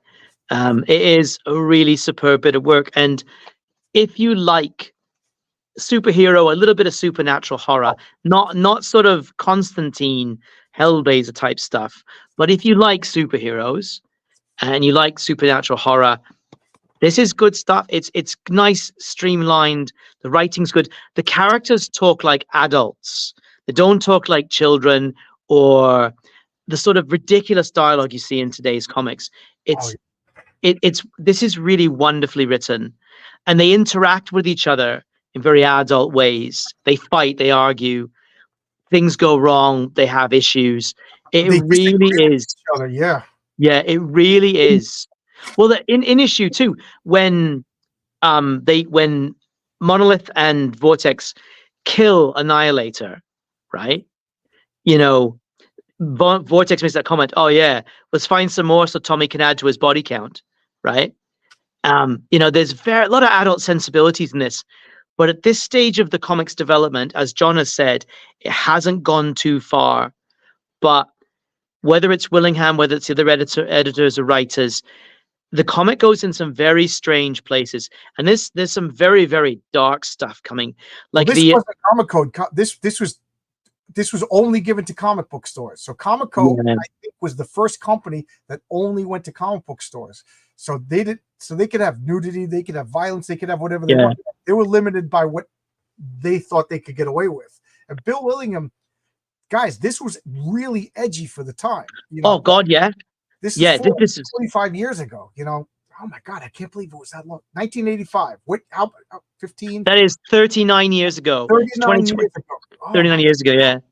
Like Miller had done Daredevil and put some adult sensibilities into Daredevil in terms of violence. But what Willingham brings here is sexuality restrained at this stage, Right. but it's present. Um, human emotions, very, very, like as John said, PTSD is a factor. Oh, there's a great guy, Bill Lyons, a tremendous character, Bill Oh, yeah. Lyons, and where it's going. So the next arc, this is kind of a self-contained Monster of the Week issue, but there's also the Sanction arc coming, which is that's a great arc, the Sanction story. Now they're all being like debriefed because the government wants to know what's going on. Like, and they're being diagnosed with PTSD. Keep in mind they were imprisoned on Notched Island for like I think a year. Yeah, it's definitely a year. They were in prison for a year. They were isolated. Like the only person that Fathom had contact with was Ratman or Saker. Like I think Morningstar, she had like only Saker. Ratman just had a thing for Becky. That's why he saw. But so they were isolated. Well, they're both Jewish. Yeah, Eddie Fink. That was Eddie Fink. That was their link. So that's a fun issue when they meet. Talking to Tommy, and she's treating him like a normal 14-year-old boy. First off, he's a genius. Second off, like, he killed people, but really, she has the high body count. She killed all those henchwomen with the Tyler wheel. But she deliberately killed people. I don't think Tommy tried to kill people. I don't think Rebecca tried to kill people, but Morningstar flat out tried. And it's funny because she was the one who tried to murder and was unsuccessful because Shapeshifter is unkillable. And here we have the Brother Shades Traveling Salvation Show. Oh God, yeah. As you said, the Rapture arc. I honestly didn't like. The origin issue for Rapture is incredibly disturbing. I don't think you're going to cover it tonight. Man, that's the Rapture. And when they fight, well, anyway, I don't want to get too far ahead here, but yeah, so that's when the book took a very dark turn. Very dark. Come on, Bill Willingham now to 2024 and Bill Hill of 1985. They're almost like different minds because he was I think he was an atheist. If you read the letters pages, he was a pretty anti-religion, and the comic comes across very scathing towards religion. But this is the time of the televangelist, was it? It's Jim and Tammy Faye Baker. Remember them? Yep. This is this guy is obviously meant to be Jim Baker. Yeah. This guy, right? Yeah, this is Jim Baker and Jimmy Fowell mixed together. Yeah. Keep in mind, this is 1985. Reagan's the president. And then we have the Satanic Panic, and all the cool guys were rebellious. So what are you rebelling against? The religious right had all the power. So it's like a full pendulum swing. Like this is 180 from right now, with like the crazy lefties are in power, and right now the rebellious counterculture is conservative right wing guys. Yeah. Because if you read Fables, there's a lot of conservative thought in Fables. But I'll tell you what Israel. Yeah, Fables is the Israel, right? And Bill Willingham has expressly said that the Fable town is Israel, right. As in, like he even talks about the Israeli philosophy that whatever you do to us, we're gonna do back 10 times over. A head for an eye, a life for a head, a village for a life. That's their approach. They tried to cancel Bill Willingham a couple of years ago. I think it was around 2019. They were like, he's pro-Israel, blah, blah, blah, blah, blah. So, like I said, I think 180. So Mickey is asking, is Fathom the inspiration for She-Hulk? No. She-Hulk, I think, debuted in 79 or maybe even 78. Yeah. So She-Hulk was years before this. It's just that they're both green women, completely different power sets. Fathom has water-based powers. So here Jerry Falwell is doing if you have faith, you can handle serpents without getting attacked. They open up the box, and this snake just kills. Is it a snake? Is it a snake, John? Well, they never really show. Yeah. Well, is it really a snake though? Because we know where the Rapture arc goes and Right. who's behind that, right? So, is it a snake? You know, I never thought of that. Maybe. I never Well, you thought know you know who manipulates the Reverend into creating the Rapture, right? So, is it a Oh, snake? wow, I never thought of that. You could who could change shapes? So that's Hmm. so Oh, now here we go. Here comes the body horror. So now Oh. you know they get rid of the bodies because people weren't supposed to die. And what happens now? They're being resurrected. Now remember, the elementals came back from the dead, the destroyers came back from the dead. So now without Saker or the elemental lords we get monstrosities like this. You know, Isn't that the shadow spear energy running Right. around the world, Without creating chaos? right. Yeah. But Lord Saker controlled it. Yeah. In the elementals case, the Lords of Order or the natural, whatever you want to call them, they controlled what they did. So this is the shadow spear, you know, uncontrolled. And this is what happened because two bodies were laying on top of each other in a shallow grave. This is what comes out of it. You know, I love Jamie Delano does an issue. Oh, sorry, John, go ahead. I said I love the electrician looking at the electrical code, trying to figure out what to do. I don't know. I just humor it. Jamie Delano and Alan Davis, sorry, who Jamie Delano took over Captain Britain after Alan Moore left. And Jamie Delano does an issue very similar to this of Captain Britain in 1985 as well. Just saying. The creature is very similar in how it's created, and but different. The ending's very different. Just a reference point, because I hated Excalibur, but I really liked what Alan Moore now and Jamie Delano did with Captain Britain before that. So you probably read Captain Britain before Excalibur. I did. I hated Excalibur because it made Captain Britain a second fiddle comic in a comic that should have been about him.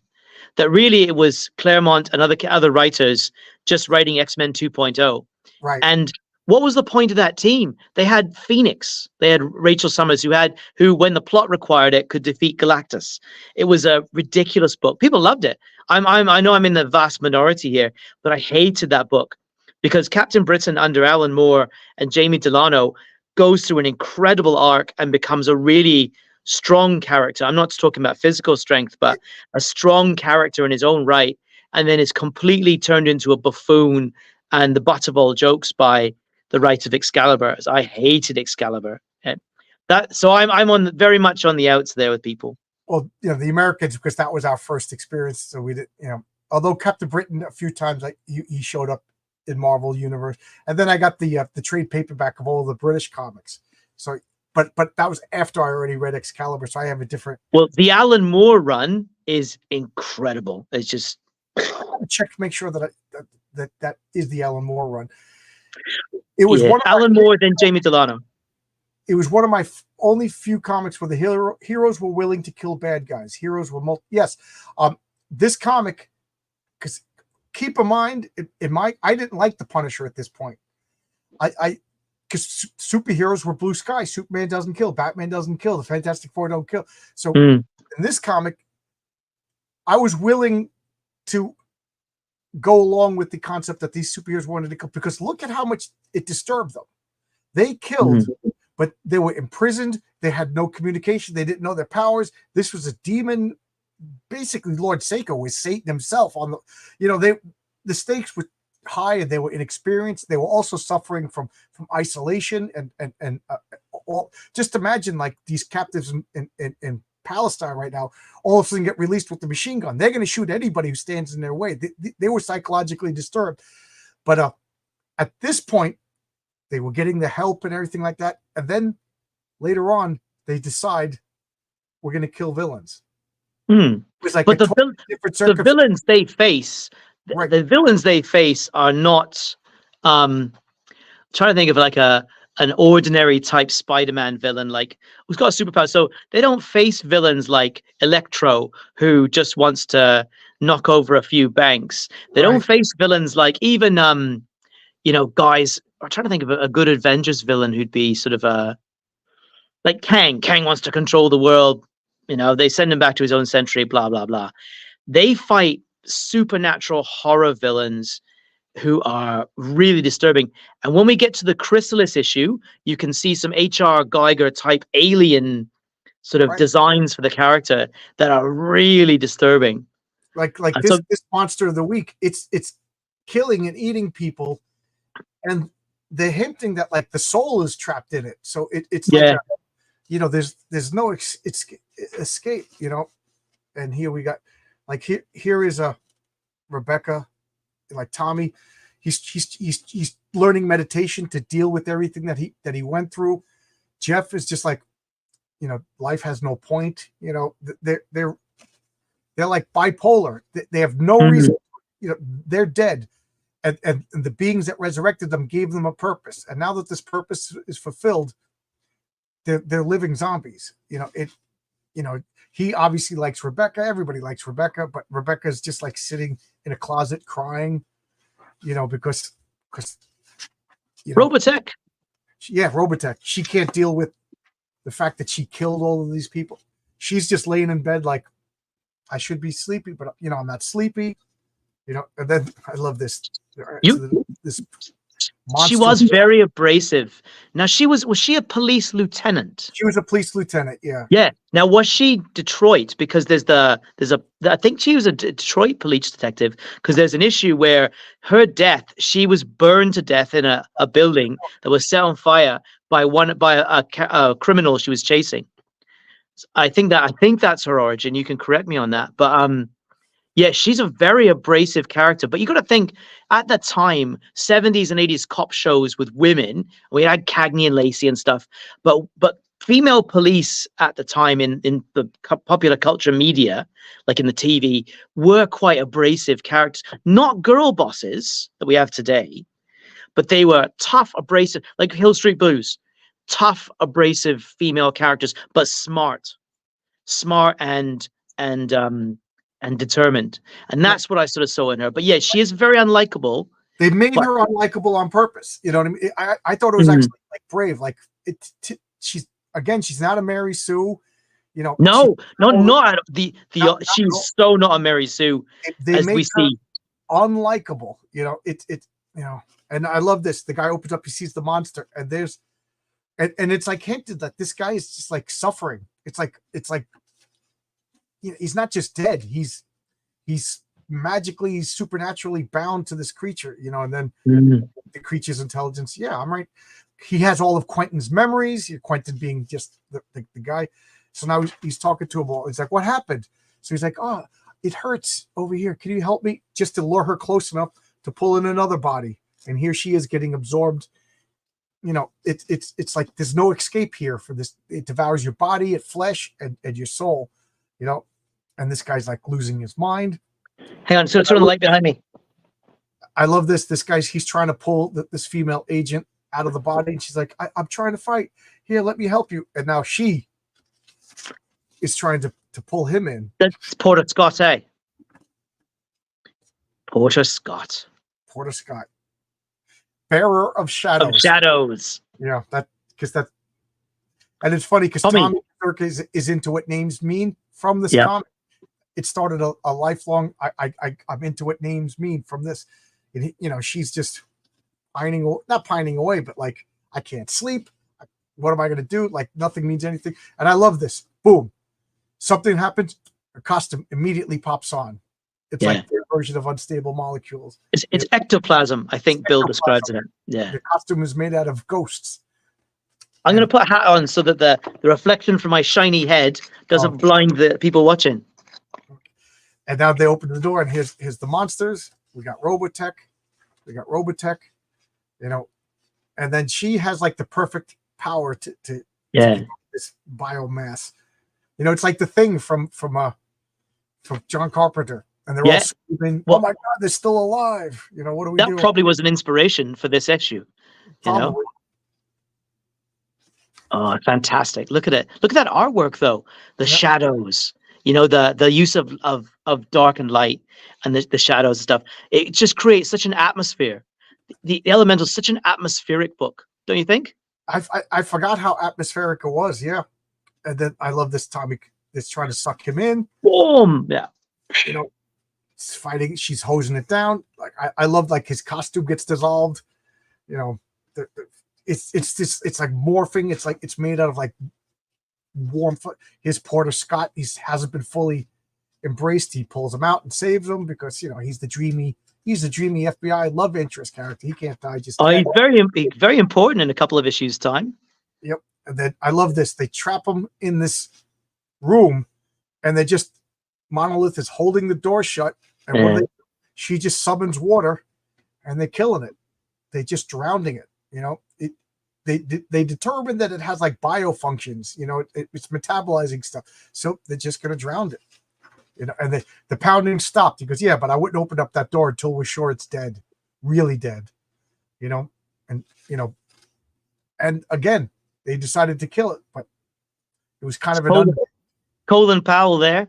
Yep. General Richter. It's got to be Colin Powell.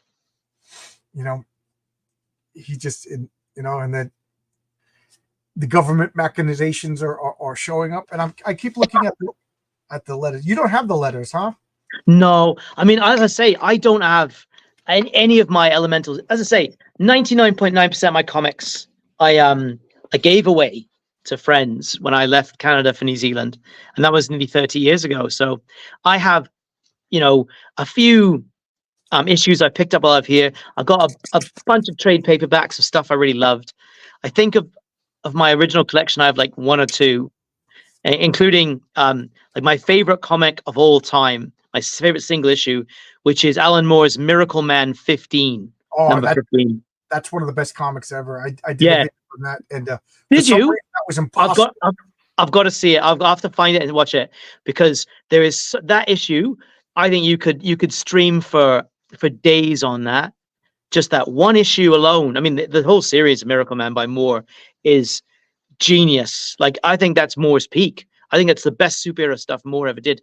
But 15 is just it's epic. The pinnacle issue. Oh, it's epic on a scale I can't describe. And I don't want to I shouldn't bring it up here because it would take us for hours. So maybe you come back. We'll talk about that. Come back. Yeah, for sure. Mickey Next issue.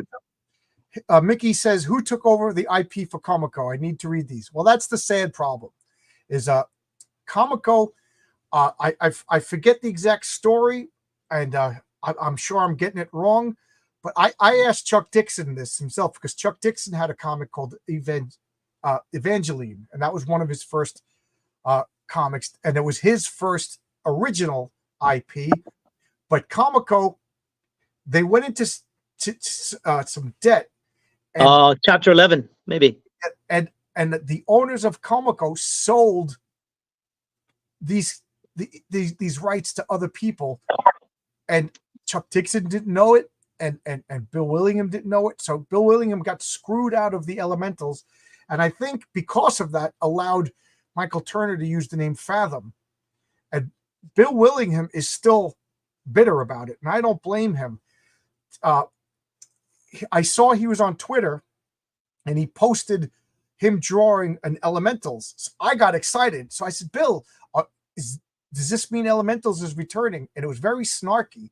And he was like, no, this means somebody's paying a lot of money for me to do a commission. But like, don't get mad at me. I still love this. Yeah. I didn't sell it on you. You know what I mean? This was an important for me. I follow him on Twitter as well. And whenever he posts an Elementals thing, I'm always like, oh, great art. I mean, I sent him a link to this stream. Yeah. I mean, probably never look at it, but there's 100 people watching. Bill, how you doing, Bill? We love you. Bill, we love you. We love you, Bill. You're a genius. Yeah, you don't get the credit you deserve. But no. And then they screwed him over with Fables. I mean, talk about a guy who constantly, like Jack Kirby said, comics will break your heart. So Mickey, the only way to get these is that trade paperback that R keeps showing, or track down these issues. And I know right now you could go to mycomicshop.com. It has most of these issues, and I think they're only like the most expensive ones are like $6 or $7 each, or you can track them down. You know, you could go to eBay and pay like $10 each. But man, I love these. I love the floppies. I don't even know if that trade paperback is still in print. This is 1988, so I doubt it. Right. I tell you, I read all the issues for tonight.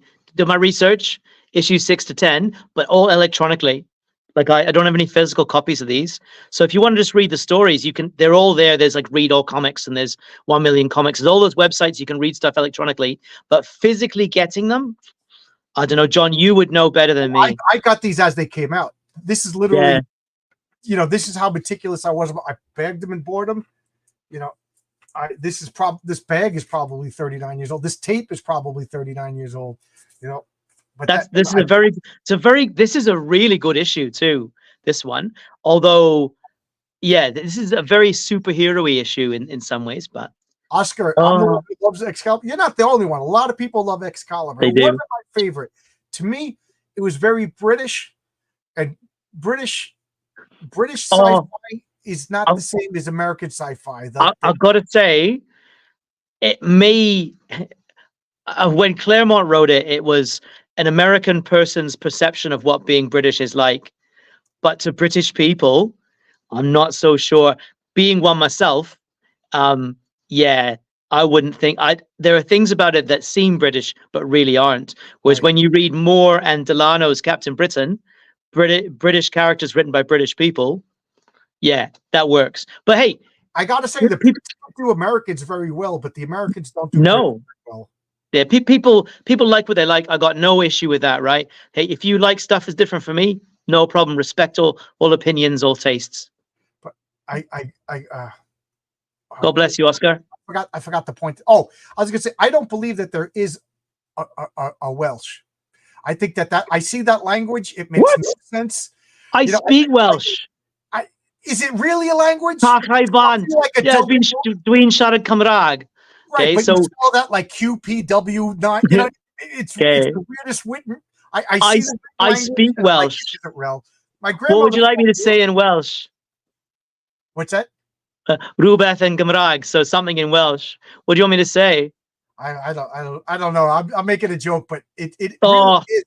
There's like no consonants. There's like a Y next to it. Actually, Welsh is phonetic. Once you learn the phonetic spellings, just a moment. My grandmother spoke Gaelic, and I thought it was nonsense. No such thing as Welsh, she says, waving his Welsh flag. Oh my God! I speak Welsh as second language. I'm not a first language Welsh speaker, but I speak Welsh. There's a Welsh pub here where I live in Wellington. I'm going there for it's party tomorrow. We get together to watch the Welsh team play rugby and football and whatnot. So I belong to a Welsh community here in New Zealand. So we do Welsh stuff together. But one of the things we do is we share our language. Do you live near Hobbiton?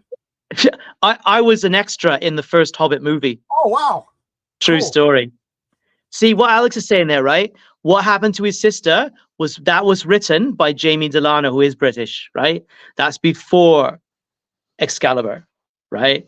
That's Psylocke. That's before Psylocke, right? Betsy Braddock became Captain Britain, fought the Slaymaster, who was one of Captain Britain's enemies, who gouged her eyes out.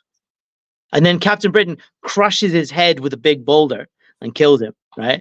It's my collection. It's upstairs with. I'll find the electronic copy and send you a link. Okay. But like Alex is saying, that storyline, they're brilliant. They are. Yeah, Welsh is a language. Welsh. My iaith Cymraeg iaith. I'm joking with you. I'm joking with you. Welsh is a much older language than English, right? So. And here it is, the exciting return of Eddie Fink. You've hurt me, John. You've hurt me. Oh, but Tori Callan. Do you speak Italian? No. My grandfather, when he came to America, he spoke Italian, and then when he had kids, his first son spoke Italian, and then he just was like, this isn't right. We're in America, so he forbade Italian. So my Uncle Frank spoke it, but my father and then his little brother never spoke it. So my father said he heard it from his relatives. So I think it would have been nice to learn Italian, you know. So here we got Jack Herman writing the script. Well, who's Jack Herman? Jack Herman's the co-creator for Villains and Vigilantes. The Vigilantes. Yeah, so it's all full circle, you know. And here we got Bill Willingham, pencils and plot, Jack Herman, the scripts, Rich Rankin, the inking. I don't like his inks as much as I like Bill Willingham inking himself. You know, colors, Robert Panata, and here we got. So what do we got here? We got government suspicious people doing government suspicious things. Like, do we have to explain here that they're up to no good? This is Rebecca Golden's father, who is Michael Golden. Mike, is that his name, Michael Golden? Michael Golden, yeah. I think he's meant to be Alan Greenspan. Okay. You know, a famous Jewish lawyer, right? So right. Yeah. And he's he's fighting the lawyer who basically want to like not arrest the elementals, but basically arrest them. Like you intern them. Hey. Intern them. That's the perfect word. Yes. Oh, as I hit the tripod. So you know, so he's basically throwing the whole power of legalese on him. Yeah, it's the old national. They're a threat to national security. All that bullshit. Yep. I forget who's this guy. He's a senator, I think. Oh, okay. So he's the liberal senator that's helping. Yeah. Michael Golden, and what are they? They're locked up. Watching TV, so they are interned. You know. Well. That's to do with Bill Lyons. So Bill Lyons, that sort of short, balding man with sort of the crown hairstyle, and he's. I wonder who he's based on. There's probably a historical CIA character that Willingham would have used as a template, I would think. And this just shows you that they're locked up and watching TV, and it doesn't seem to bother them. You know, no, because again, they're spiritually dead. You know. And that the only thing is she's excited to see what's his name? Lawrence Cartriel, their butler. The midget butler. And you know, so they're celebrating a toast to freedom. So and then we cut to this, you know, Lions. They're in a game shop. So here we got, if you could see this, they're in a game shop. What's on the shelf? V&V, The Island of Dr. Apocalypse, Death Duel with the Destroyers, Dungeons and Dragons. You know, they're in Waterloo Hobby Shop, Stony Brook, New York, which is a real store. I've been there. Matter of fact, I went in there as a kid. It was like my friend Carl. Carl is the one that introduced us to Dungeons and Dragons, and he was telling us about it. Like, and he was explaining it so cool. Like you pretend to do this, and I was like, let's play, but we didn't. So he's like, my father's going to take us to Waterloo.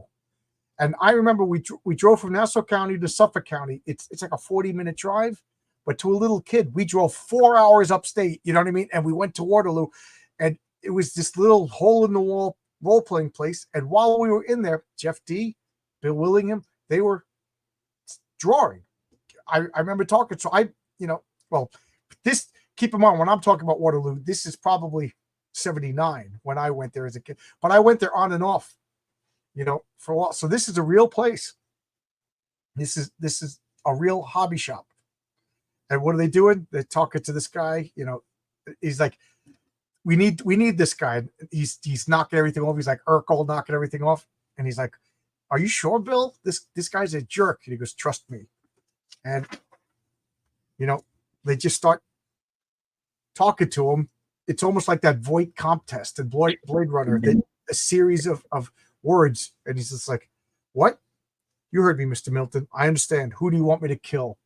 It's like MK Ultra, isn't it? The CIA mind control program. Yeah. They unlock the sleeper agent. He's like, and this is Project Sanction.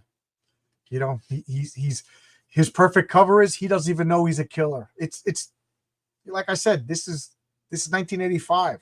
And here they are, you know, Fathom is playing in the water. They're doing some. I love this. They're free. They're idyllic. They're in the Puget Sound and everything. And she's got resting bitch face. She's just an unlikable. She's everybody's least favorite, you know. And you know, she's supposed to be conventionally beautiful.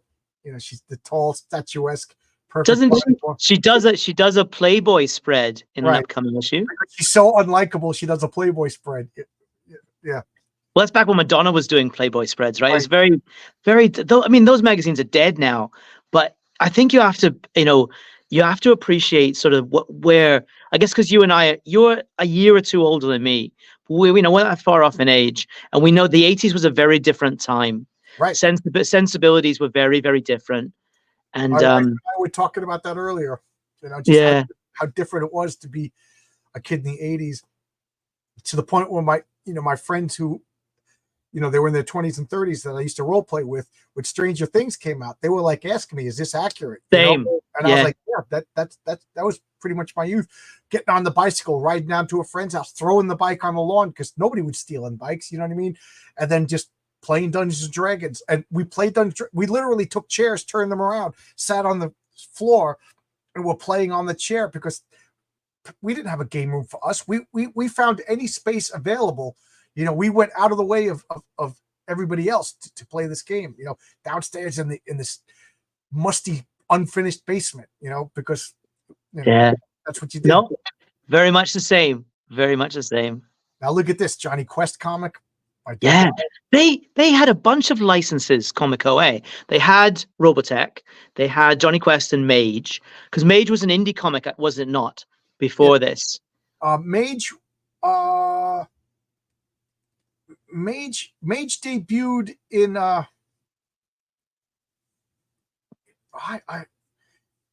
it was always Comico. Okay. And it was Mage #1 debuted in Comico, and Grendel, Devil by the Deed. Yeah, I remember Grendel. Was that Comico also? But that was Matt Wagner. Yeah, Grendel was Matt Wagner in Comico.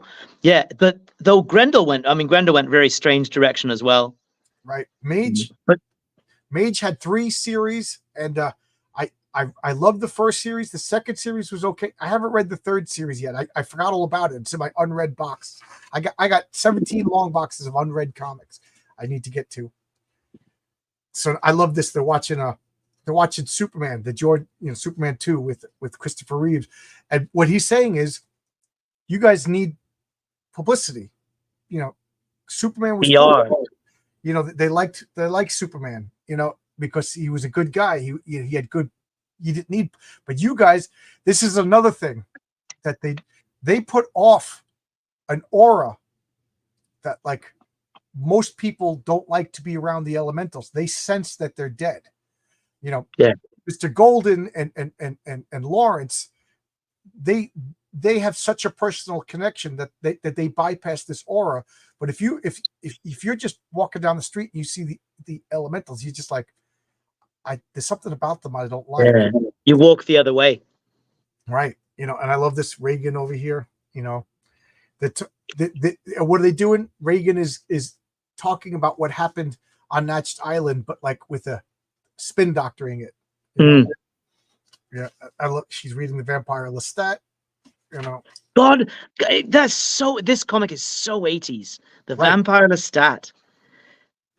And I think there's an issue where the elementals get a comic themselves, and they're reading the end of it, and they made Saker say his name backwards, Right. and that's how they defeat him. Whereas what that really happens is really horrific, right? Well, it's even funnier is that thing about the comic is an independent comic writes their story almost the way it happened, and Michael Golden, the lawyer, says, no, these independent comics aren't going to sell. Let's go with the big boys. Yeah. What panels? Does he give him a C and D? They're reading a Cease and desist. and it's Saker. We defeated you, Saker, by making you say your name backwards. Yeah. They throw it in the garbage. But I was watching Bill Willingham draw this panel. It's beautiful, isn't it? Yeah. So he was sitting down drawing this, and it was funny because he started with the feet. Everything else was vaguely sketched, but he was like making. So I was like, hey, did he have a foot thing?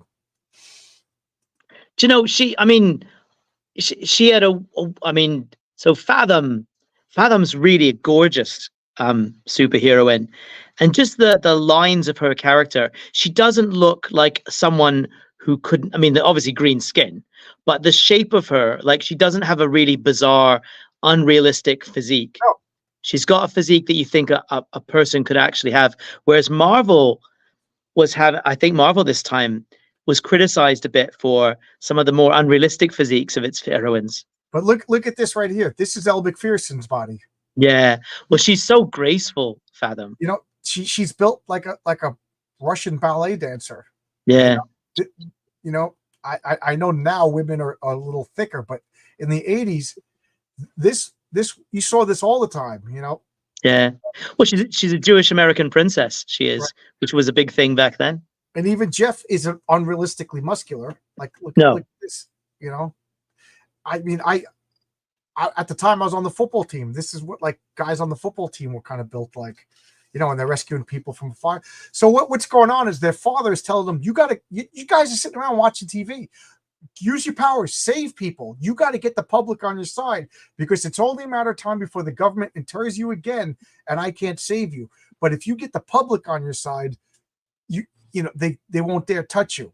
So they're like, all right, let's go save people. Like their hearts aren't even really in it. They were created to fight Saker. Saker is defeated. They don't know what to do with themselves, so they're literally putting out fires and rescuing people, and but they, they're smart and everything like that. But like, oh yeah, we never thought of saving people.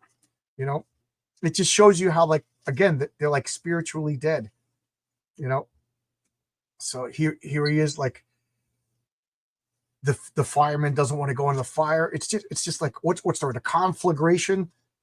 So what is he doing? This is where he does real creative stuff that you're talking about. So the fireman's wearing a big suit.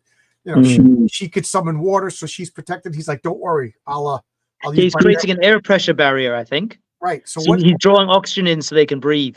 Right. So that's what he's you can't see it because it's air, but he's pulling cool air from outside around them. And then they go into the fire. So what is he doing? He goes, all the oxygen I'm bringing in is making the flames jump, but at least we can see. So he's using air to go in to push out the smoke and suppress the smoke. Yeah. But at the same time, it's making the fire get bigger because it's oxygen, but it's either that or going blind. So like, look, there's a person. So, the fire smashes, and what does he do? He saves the fireman, and the fireman goes, "You idiot! You're supposed to save the girl." So the fireman, whose back is crushed, he's paralyzed. He's like, "Dude, I don't want to live like this," and you let that woman die.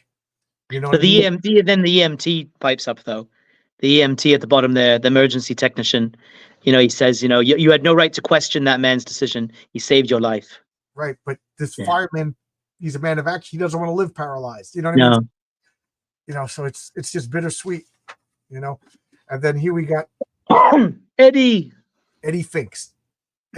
So Eddie Fink, talking to like Jackie Gleason over here, and this guy is just busting his chops at the airport, and then you see these scratch marks. And at the time, we didn't know who this was. I already spoiled it for you, but it's Ratman. This is Ratman in his. So Ratman is a were-rat. You find out that he's a lycanthrope. Only silver weapons can hurt him.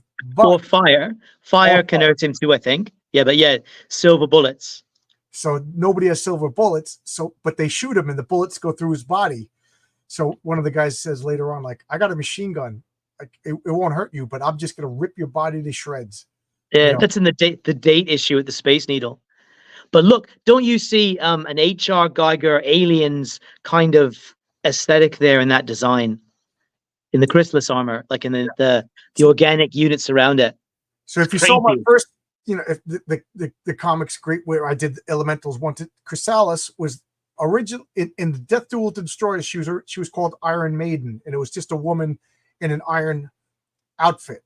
But I don't know why. Well, I do know why. Iron Maiden is a villain in the Agents. So I guess they changed it when it went to comic books, and they changed it to Chrysalis. And this is, to me, one of those examples of okay, my original concept was cool. Oh, I can't use it, so you rework it and you make it better, which is what I'm trying to do. I had a character called Raven. He was my Batman character. I made him up when I was 12. He was like my character that I wanted to be Batman. I literally copied Batman. But I can't make Raven in my comic book because there's too many. So I reworked the character, and I think it's better. I'm not telling you the name until it debuts because I don't want to change it again. But now Chrysalis, what is a suit of armor? It's a chrysalis. You know, a chrysalis is also what a cocoon. So this armor is like this. It's alive. It's the armor It's is alive. alive. And when you wear the armor, you literally get your DNA reworked, and you can't take the armor off. So like you surrender your humanity to wear chrysalis armor. It's really, really cool. Oh, well, comments. Is it? Yeah, got a there's lot some of quite creepy comments. stuff with that. There's some very creepy stuff to do with the chrysalis, and there's a future issue where she attempts to rescue some of the other destroyers, like to break them out of prison. And there's some creepy stuff that happens with her in that one. Oh, look at this. So here we got the Oh my goodness, the Justice Machine. Mini. But look at this. Jack Kirby petition. This is to petition Marvel Comics to return Jack Kirby's original art. Wow. We have received the following petition from Kirby, from Comics Journal. It concerns the return of original artwork to Jack Kirby, printed here for your consideration. Wow. Wow. That is, yeah, this is a blast from the past. Yeah, it's a bit of comics history there. Yeah. So I'll reach it over. Oh, so now we got, here's a comic. I used to do this. For some reason, I ended up with 2 copies. So I put them in the same bag. Getting it out of my. So that the 9.5 weeks reference, because you got was it Mickey Rourke, Kim Basinger film? You said it's so 80s, right? Yeah, so 80s. So does anybody not know the movie 9.5 Weeks? Like back then, that was like the raciest we could get. You know, watch. Oh yeah.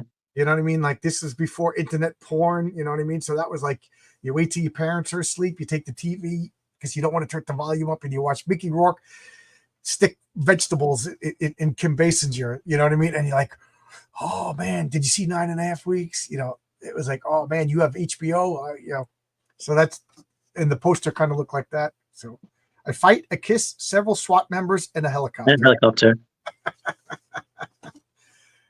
And I always get a little paranoid when the comments stop. Can people, is it, are there people still here? Can people still hear us? Can people still see us? Is it just me and RR talking to each other? Which is fine. I'm enjoying myself. So Bill Willingham, Jack Herman, Rich Rankin, and everybody else. So Tainted Love is the name of this issue. Soft Cell song. Yep. It's Tainted Love. Yeah. Sometimes I have to get away. I have to. Yeah. This Eddie Fink in a phone booth, you know, an artifact from a simpler age. Oh God, so 80s. Oh, it's got all the 80s tropes in it. It's a time capsule, they say, more so than Avengers or even X-Men of that time. I would say Elementals is such a time capsule of the world of North American life in that era. And this is another thing that they keep bringing up. She spends like lots of her free time just sleeping.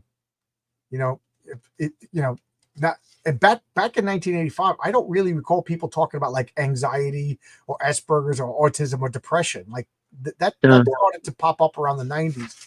But you know, here she's basically got depression. This is a funny. Me and my friends debate what actually happened in this. I know what I think happened. Oh, so before I say anything, you tell me what you think happened. So here we got this. Well, this is the appearance of a character that we have already seen is appearing. So it's a character that I always thought it was the reappearance of a character we haven't seen before. Or sorry, we've seen before showing up. And then that's a good comment from Oscar, actually. Sorry, I'll shut up so you can read that. Yeah, I love the art. It's a mix of Byrne, Alan Davis, and Dale. Yeah, that's a really good comment. That's spot on. It's got sort of Byrne's roundness, as John said, but with some of Alan Davis's the facial expressions, like especially the woman in the bottom panel there. Yeah, that's a really good. Where do you see the Dale Keown? That's the one that's I'm missing. Well, I'm not so sure about that one, but it's sort of, I see Davis's some of Davis's lines. I definitely see Byrne, but it's Oscar. If you could elaborate what the Dale Keown, because Oscar is an artist, so he's probably seen things that I'm missing. But what we have over here is this big black guy is going to the rental car agency, and then without any explanation, he's staring at the boobs of this hot blonde. Well, they're the same. Are they not the same person? That's what I'm saying. I'm being vague on purpose. So Yeah. right over here, we got this, harsh looking like black guy. And then where did she come from? And he's staring at the chest. And she's like, normally I'd give you this. And she's like, all the accessories, and this woman's getting pissed off, The wedding's off, jerk. weddings, and then walks away. And there's a black guy, Yeah. now, It's a certain villainous that we've seen recently. That's what I think. Nope. You're wrong. It's Oh no! What do you think? what do you think? Or is that sanctioned? I It's think the sanctioned. wedding's off your door. So now it's sanctioned. But here's the thing. What did because if sanction was changing into these people, don't you think people would react weird? I don't think so. Well, the thing is, I think sanctioned sanction power. has the ability to make other people see what he wants. Yeah, it's telepathic. So here's the funny thing. Did this woman see him flirting with the black guy and get mad at him and the wedding's off? Or did this woman see him flirting with the hot blonde? Oh, I see what you mean. So Yeah, sanctioned power is telepathic. argued that for years. What did he see? What did this woman see?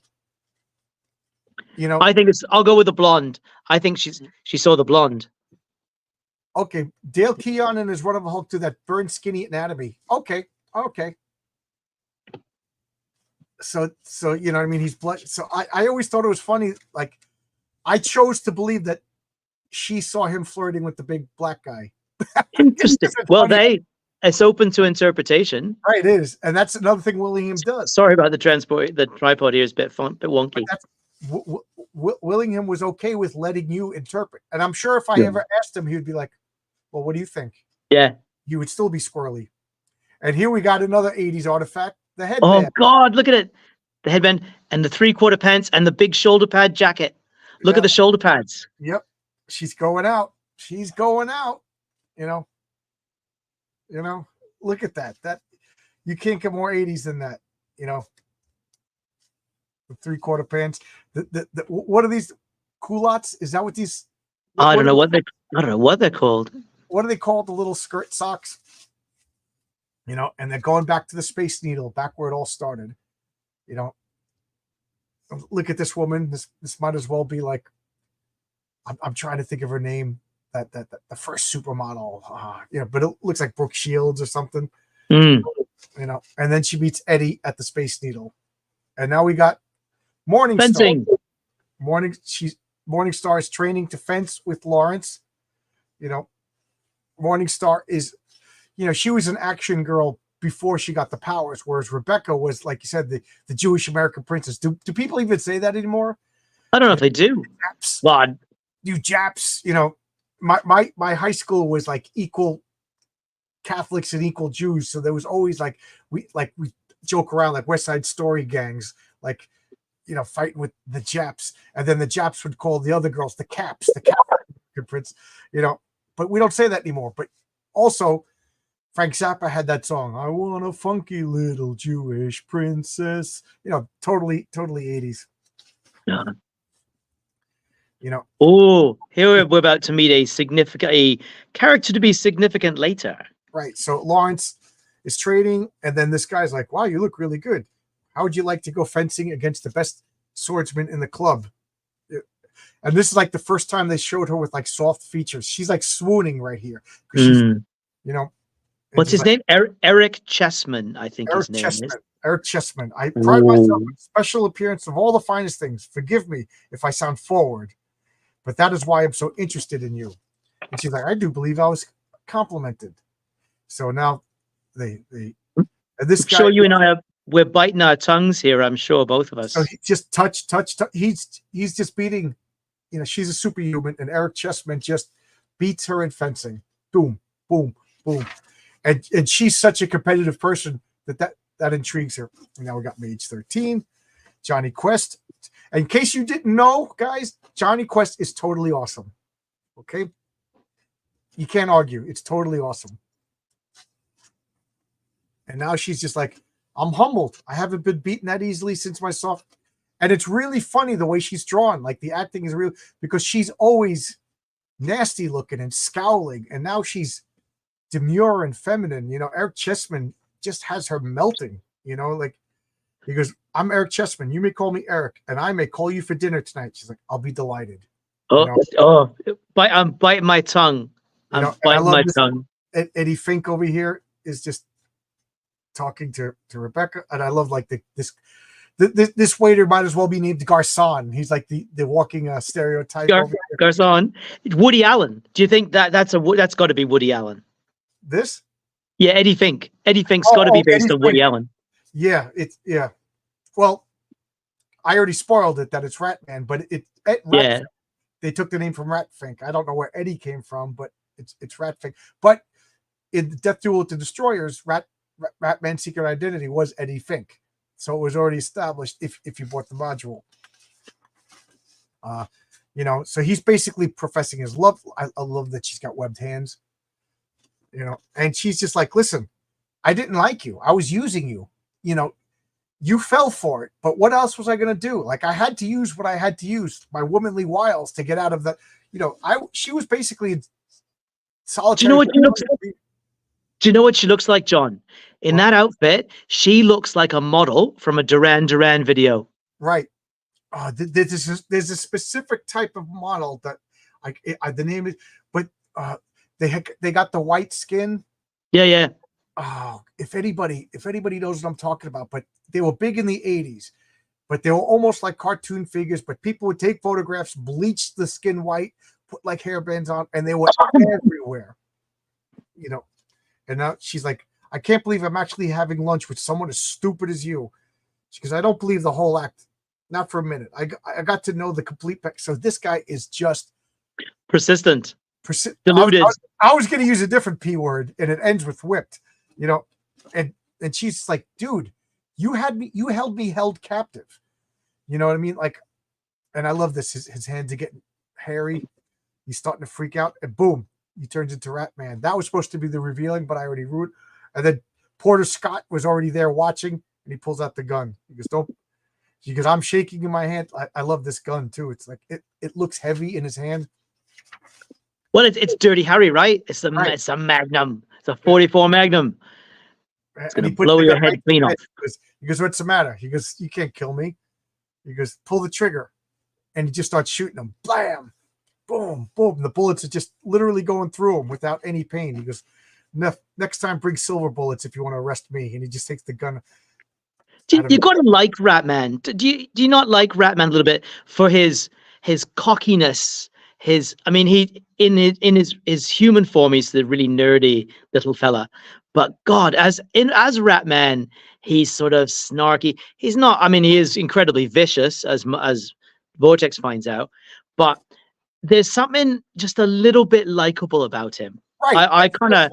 I liked Ratman after this. He's showing off his record collection. He's geeking out with Rebecca back. Yeah. Elder Captain. But also, we need to talk about.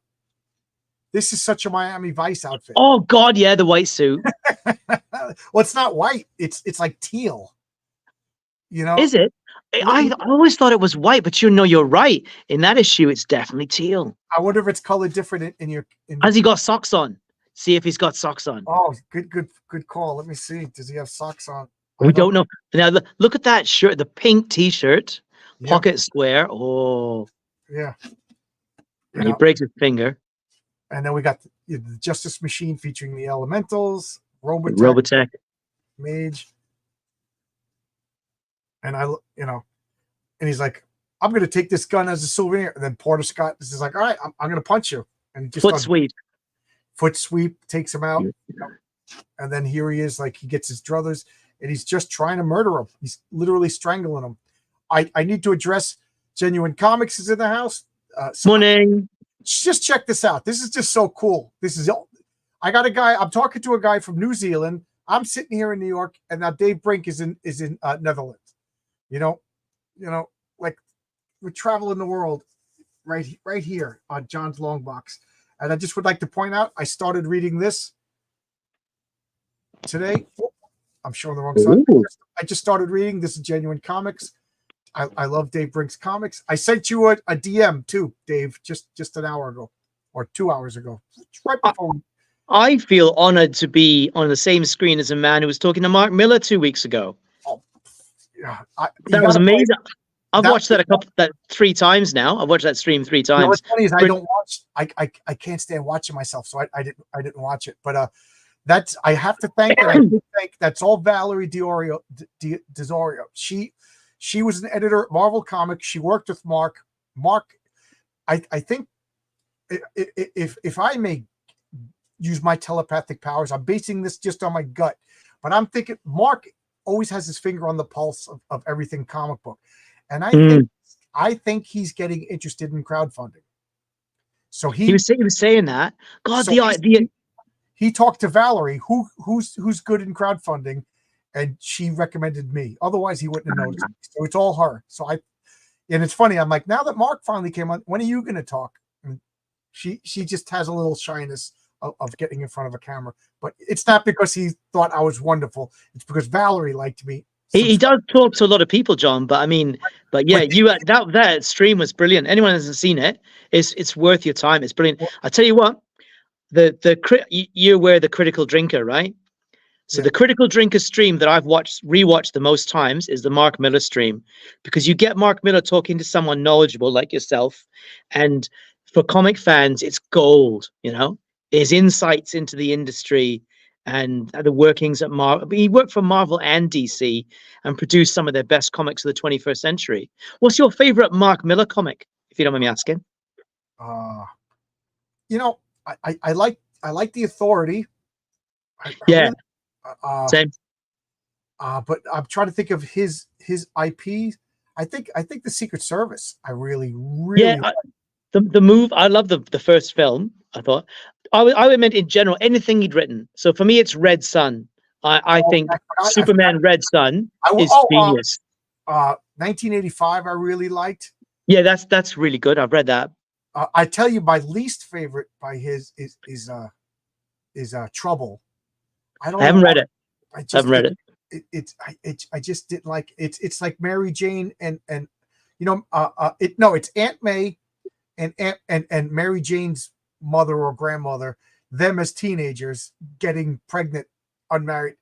I don't know. It just bothered me. Like, don't mess with freaking Aunt May. It just bothered me. He's fantastic, Mark, because he goes.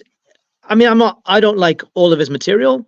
There's some stuff I think, oh, that's a bit much. Some of the violence in Kick-Ass, I found a bit much.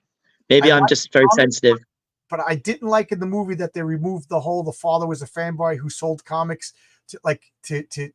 Okay. I prefer the movie version. I tell you what, on the Drinker stream, Mark Miller talks a lot about meeting Nicolas Cage and how great Nicolas Cage is. I mean, if you could get him on your channel, because there's very few bigger Superman fans in the world than Nicolas Cage. I believe it. I messaged him. He's got a son. Got a son named Kal-El. Right. I messaged Ryan Reynolds, Hugh Jackman. You know, why not? You don't get what you don't ask for. So no. I asked a lot of people. Genuine says he doesn't like letters. I kind of agree with you, but I don't know why. I guess just because I'm used to it, but I've grown to like the A on Annihilator is perfect. The simplicity of the design. But I could see why you wouldn't like it. Mark Miller created Zombies, Ultimate Fantastic. I didn't read any Ultimate Comics, guys. I like the first Ultimates. I rejected all the Ultimates outright, so they're probably good. I don't know. Oh, as I hit this. Oh, one last thing I want to say about Mark Miller is it was all set up through his assistant, and she only gave me 15 minutes. So you got 15 minutes to talk with Mark. So when we talked, I was like, am I being rude? Like, not if you watch, there's 3 specific times I was like, okay, I guess and he kept on going, and he was geeking out. And at one point he goes, "This is great. We're just talking comics. We're not." And I never saw the Kingsman movie. I saw Wanted. No, I never saw Wanted. But yeah, I like the comics. I don't care about the movies. Well, if you like the comic for Wanted, you can give the movie a miss. But Kingsman's quite fun. The first Kingsman movie is a lot of fun. I will watch. I saw Kick Ass in the movies, and I liked it. I liked the comic. Yeah, I I enjoyed it. Yeah, same. I literally have a stack of Mark Miller comics that I still haven't read yet. You know, I didn't read any of the Jupiter's Legacy comics. I didn't read Magic Order. And I read the first Nemesis, and I was hoping he wasn't going to ask me. I really, really got gutturally upset by that comic. It was like, it was too much for even me. Like, yeah, those of you who don't know, Nemesis is like evil Batman. So as great as Batman is, just imagine he's undefeatable. He could beat Superman level guys, and he's just, it's like, it was too much for me. he wrote a comic, a short series called Superior, I think, which is about a boy who gets a crippled boy who gets a wish to become Superman. That's really heartwarming. That's a really lovely story. Other story that he did too about the spaceman, like he's like a Flash Gordon. It's like Mark Miller, he could do these wholesome stories. Yeah, he could turn it on a dime and do these really nasty stories. Yeah, very, very distasteful. But what a genius. The ideas in his stories, whether you like the content or not, the ideas he comes up with. This is a take I'm going to take on a various character. It's fantastic. Like there's you know, he is so many hits. Like, yeah, this guy has more hits than anybody else. I messaged Genuine Comics because I have Earthling 4, and I was asking him if he has 1 to 3. All he has is 2. Oh man, there's no collection. There's no way to read 1 and 3. Oh well, I have the Unfunnies. It's in my stack of Mark Miller comics that I haven't read. But this is going on 2.5 hours. Let's sorry. That was my fault. I derailed it again. Doesn't Back matter. to the Elementals. This is talking comics, and we're talking comics. You know, so he's strangling Porter Scott, and of course we see the water coming. Why is the water coming? Because Becky. You know, and I love this. This is basically two guys that have the hots for Becky, macho fighting it out. You know, so it works on so many levels. He's a supervillain. He's a psychopath. He's the good guy protector, but they're also at this. Well, he's outright. He's the stalker in love. He's the noble guy in love. Yeah, it's a love right. It's the love triangle, the rivalry of men, right? Right. Classic storytelling. And then Becky, I don't think, like, she used Ratman to get out. She has no regrets. She did what she had to do. I don't think she has no feelings for Porter Scott, if I remember correctly. You know, don't think she has much feeling for anybody, really, right. except at one issue. I don't know when it is. She actually has as much feeling as she can for anybody. A little bit of feeling for Tommy, which he can't act on because I don't think he even experiences. Because as you say, he's physically stuck at 14, genius though he is. Not only is he stuck at 14, he's a late developer. So he didn't go through puberty yet. Yeah. And his body will never go through puberty. No. He's kind of pissed. You know, just like the girl from she's definitely inspired by Eternals, yeah. A sprite from Eternals. Oh, I was gonna say Lestat, what's the name of the girl? Clarissa. Oh yeah. Oh God, what's her name? Played by Kirsten Dunst in the film. Yeah, I can't remember the character's name. No, I can't remember the name either. No, I know definitely. You know, he read it because he showed her reading. Well, we all read. I mean, I read Interview with the Vampire in the 1980s. And I'm sure it's one of that was one of those books that talk about the zeitgeist, and having her reading that. That's one of those. Yeah, that's one of those bits of work that everyone was reading. You know. Oscar has created. Miller is fantastic. Reimagining stories. Superior is Shazam. Yep. Super Crooks is Ocean's 11. Oh, Super Crooks. Love it. Super Crooks is great. Oh. Sorry, back to the comic. No, this is fine. We're talking comics. Okay. Well, it's your stream. You're the boss. Whatever you want. Back to Interview with the Vampire. How far in the series did you go before you? I only did Interview with the Vampire and the Vampire Lestat. I think I tried reading Queen of the Damned. And it got, you know, I was like, too far beyond the original concept. I loved Queen of the Damned because it was that fake mythological history. You know, I love the world building in Queen of the Damned. I read I read all the side books like Vito the Vampire, Pandora. I read all, and to the point, I just read the last 2 books was a list, Prince Lestat, and then Mhm. Prince Lestat and the Kingdom of Atlantis. Okay. I would say she should have quit 2 books ago because Wh- it turns into science fiction. The last 2 Yeah, books. very, And- very much. Oh, so it goes back into Atlantis and other planets and science fiction. Well, And I will say, they're she has- Egyptians, aren't they? In when we get to Queen of the Damned, we're going back to Egypt, aren't we? uh, Or am I misremembering? it's not quite Egypt. It's almost like the Canaanites. You know, it's almost Egypt, but not quite Egypt. And then, but the vampires that they go from Atlantis, which at the time existed, but Atlantis was founded by bird aliens. I'm not even joking. And then there's immortal androids called Replimons, which is the worst sci-fi name ever. Oh That's God, awful. Replimons, and oh God, I was like, please, but I'm a completionist. I had to finish it.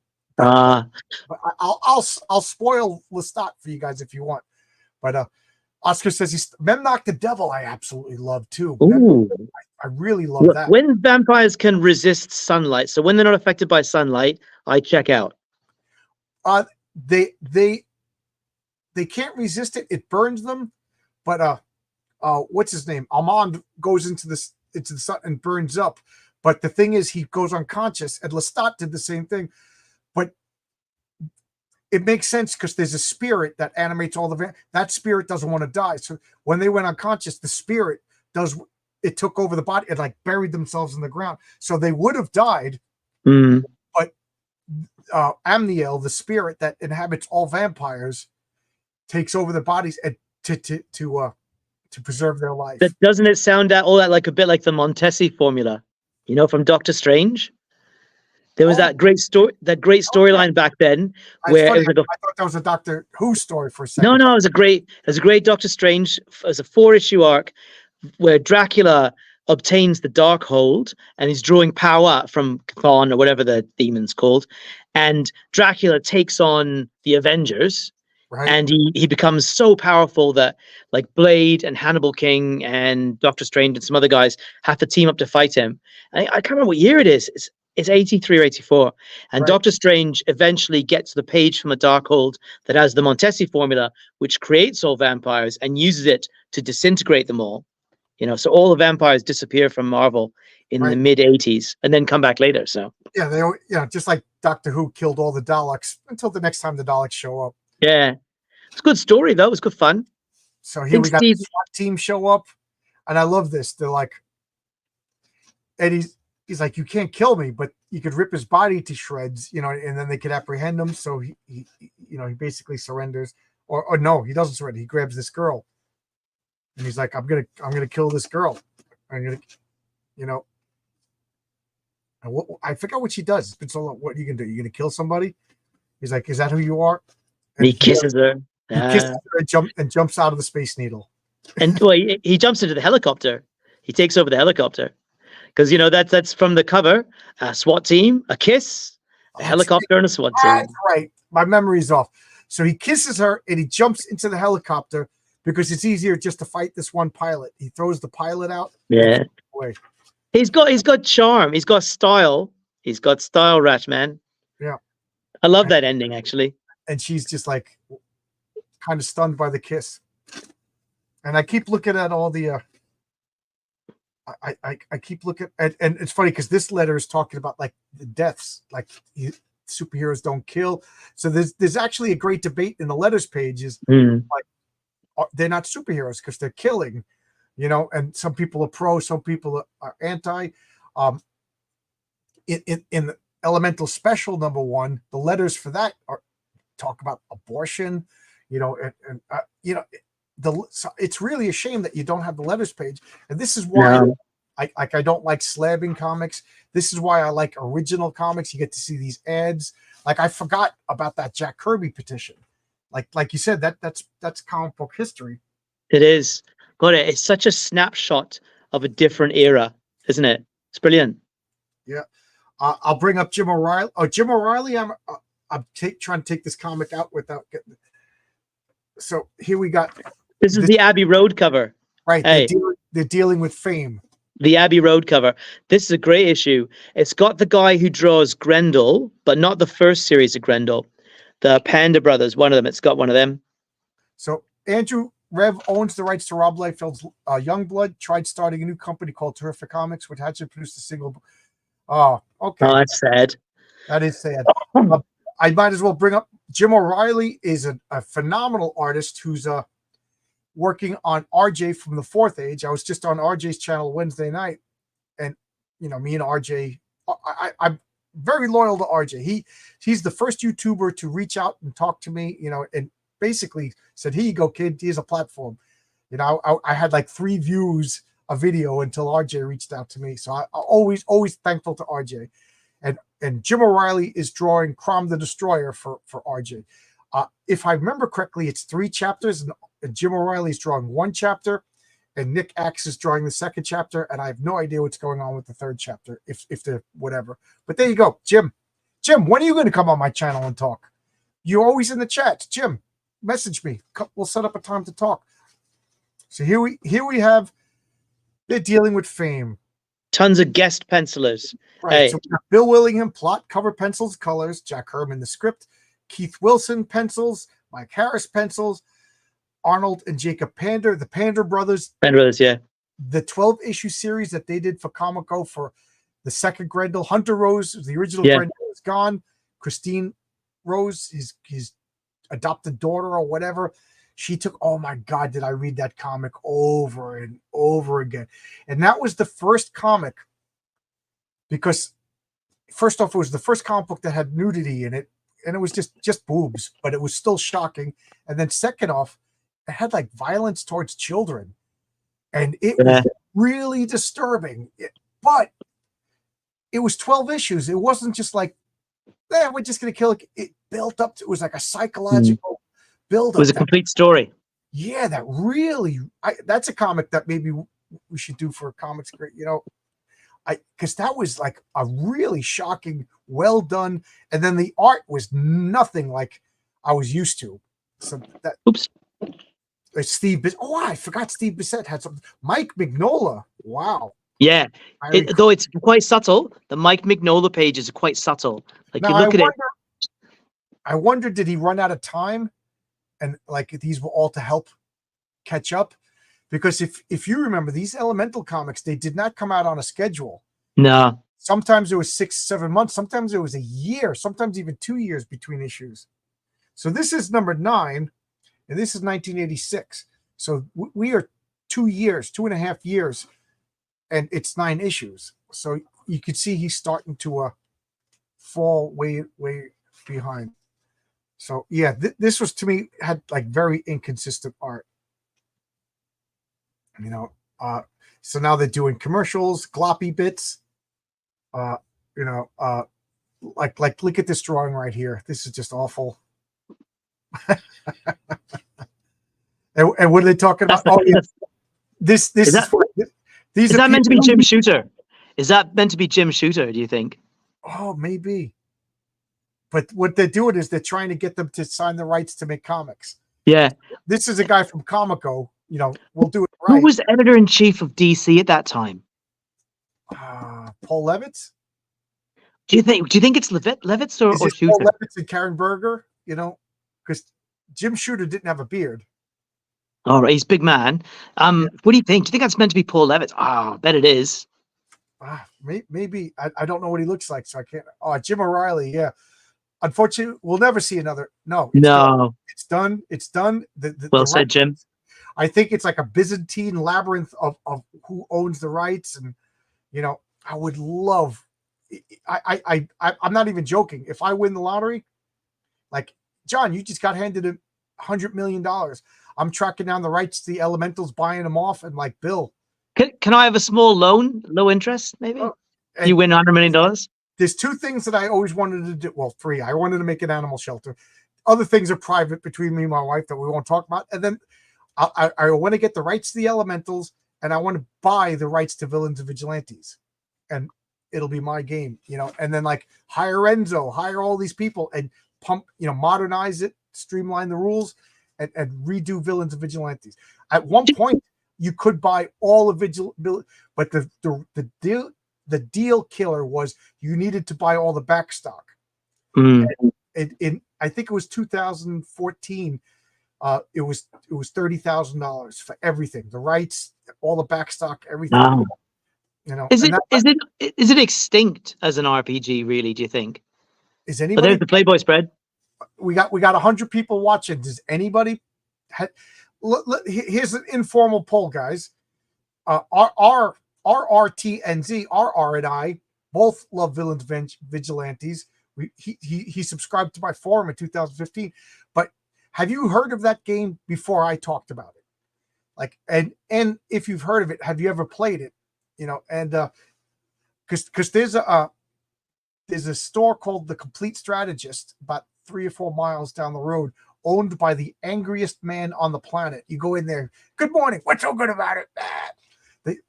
But he still has 30, 40-year-old modules on the shelf. I get them in PDF form from download places. But man, I don't think you could monkey with the rules too much. Oh, you got a friend there. Yeah, Pops is popping in. How you doing, Pops? I don't think you could monkey with the rules too much. Who's Rev? I don't know who Rev is. Rev's brother owns the rights. He owns the rights to what? Youngblood? Oh, okay. And when I spoke, although trying to have a conversation with that guy, I don't know who Andrew Rev is. And to be honest, I'm not. I like Michael. I love Rob Liefeld, the person himself. I really like.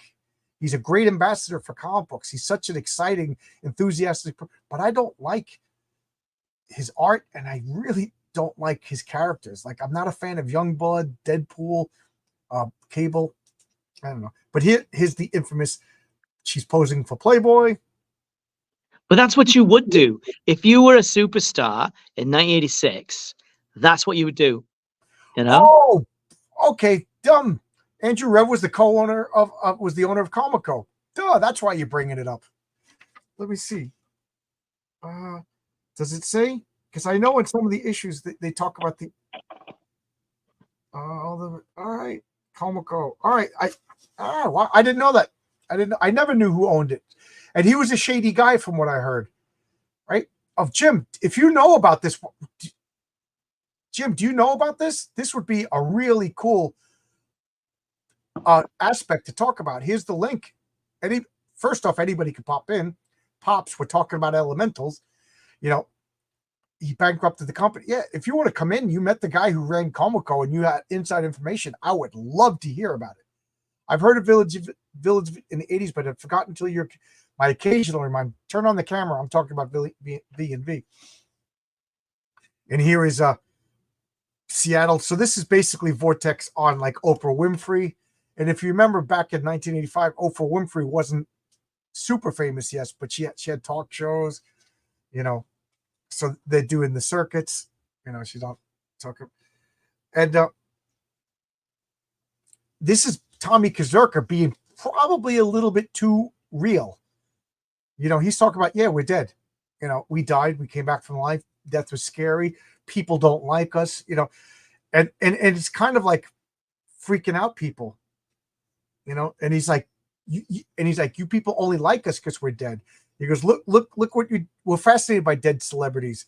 Elvis, John Lennon, Marilyn Monroe, Jim Morrison. They're more popular now than they were alive. He goes, except we're dead, but we're also alive. That's why we're popular. And he kind of like freaking people out by being a little bit too real.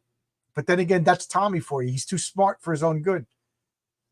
You almost worked for him. You got some good stories. That would be real interesting. And now Gloppy Bits, take 2. He's Lawrence. I'm the butler for the Elementals. Gloppy Bits. And then we got one of the darker sides of fame. This is the 80s Toxic Fan. Right? This is the original Toxic Fan now. But it's also part of the 80s because remember, John Lennon was killed by the original Toxic Fan in 1980. And the Reagan shooting, right? Yeah. The guy was obsessed with Jodie Foster. Right. Yeah. Sorry, can't come in at the moment. Okay, Jim. I would love the inside scoop. because Comico again was a comic book company. It was the first comic company besides Marvel that I got obsessed with. So this is like, a late night talk show. This woman calls in, the elementals. I can't deal with the elementals. And the guy's like, just a kook. And here we got, cosplay people dressed up. This is the original Fathom costume, the new Fathom costume. Seattle loves the elementals. They can't go outside now. Guys are selling toys. It's just a riot. John, do you know why? Because I honestly don't know, so I'm just not asking rhetorically. Do you know why Willingham chose to base them in Seattle? Seems a strange choice. Right. It's funny because I said that in the other video. Yeah. At one point, Seattle might as well have been New Zealand to me. Yeah. I cannot stress enough to people outside the country, like Dave Brink and you, how big the United States is. The United States is as big as Europe. So, like, just imagine you in Wales. Seattle is like the end of Poland, or like almost by like Istanbul. You know what I mean? It's that far away. The only other time I can actually remember the word Seattle being uttered is in the Brady Bunch. Like Peter Brady or Bobby Brady kissed a girl and he saw skyrockets, but she went back to Seattle. And this is before Frasier as well. This is before Frasier. Yeah, before Frasier. So this is before Frasier. This is before the grunge movement.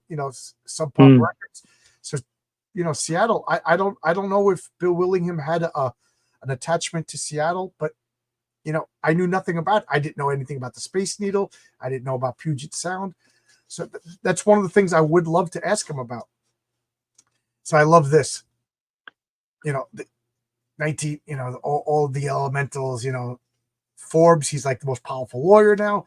Vogue, the elemental look is in, Here we got this is pretty funny. They're in Seattle, and Jeanette's name is Jeanette Crane, and Frasier Crane is from Seattle. So I wonder if anybody on Frasier was an Elementals fan, or if that's just a coincidence. The Politics People magazine, Meet the Press, and then he's just, we did it. We got you guys are, the government can't screw around with you. Now, I didn't catch this at the time because I was a kid, but this is brilliant. Get the public, because the government is going to screw with you until you, now you're a celebrity. Now you're above the government. You could do whatever you want now. The government can't mess with you. This is just absolutely brilliant. Well, that's Bill's writing, isn't it? Right. That shows what level Bill was thinking on. Oh, right here. This answers the question. So he's talking to Vortex. He goes, you served as a lieutenant in the Navy during the Vietnam conflict as one of the Navy SEALs. So there, your memory is right. Yeah. Jeff was a Navy SEAL. He was a pilot in the Coast Guard afterwards. Okay. So now he's asking him, it's like Dr. Manhattan. Were you involved in war crimes in Vietnam and blah, blah, blah, And he's like, no comment. Leave me alone. And he's pissed off because he feels like he got hoodwinked to be on the show. And he's just like, it's one of those things, you're famous now. People, now you're at the top. People are going to What year was Platoon?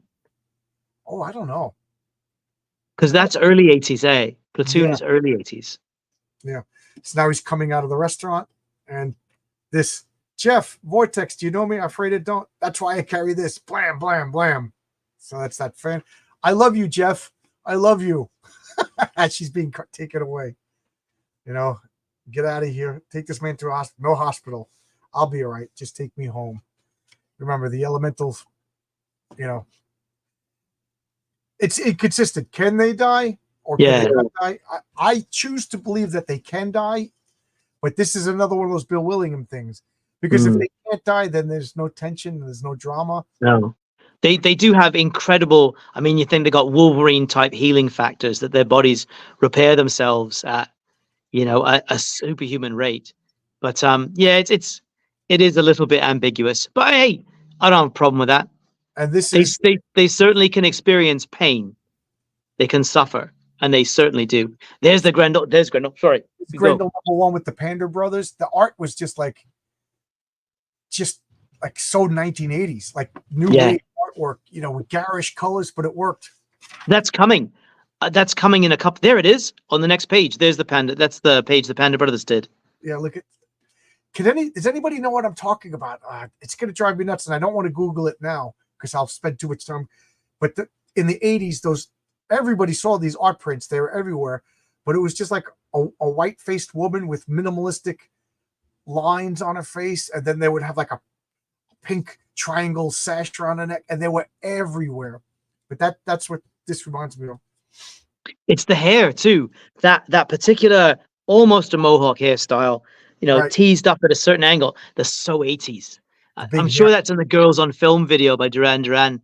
This I love. They go into a comic convention, and it's all the role playing games. Paranoia, Star Trek. I played Paranoia. Paranoia was great fun. And he's like, yeah, we'd like to make a role playing game.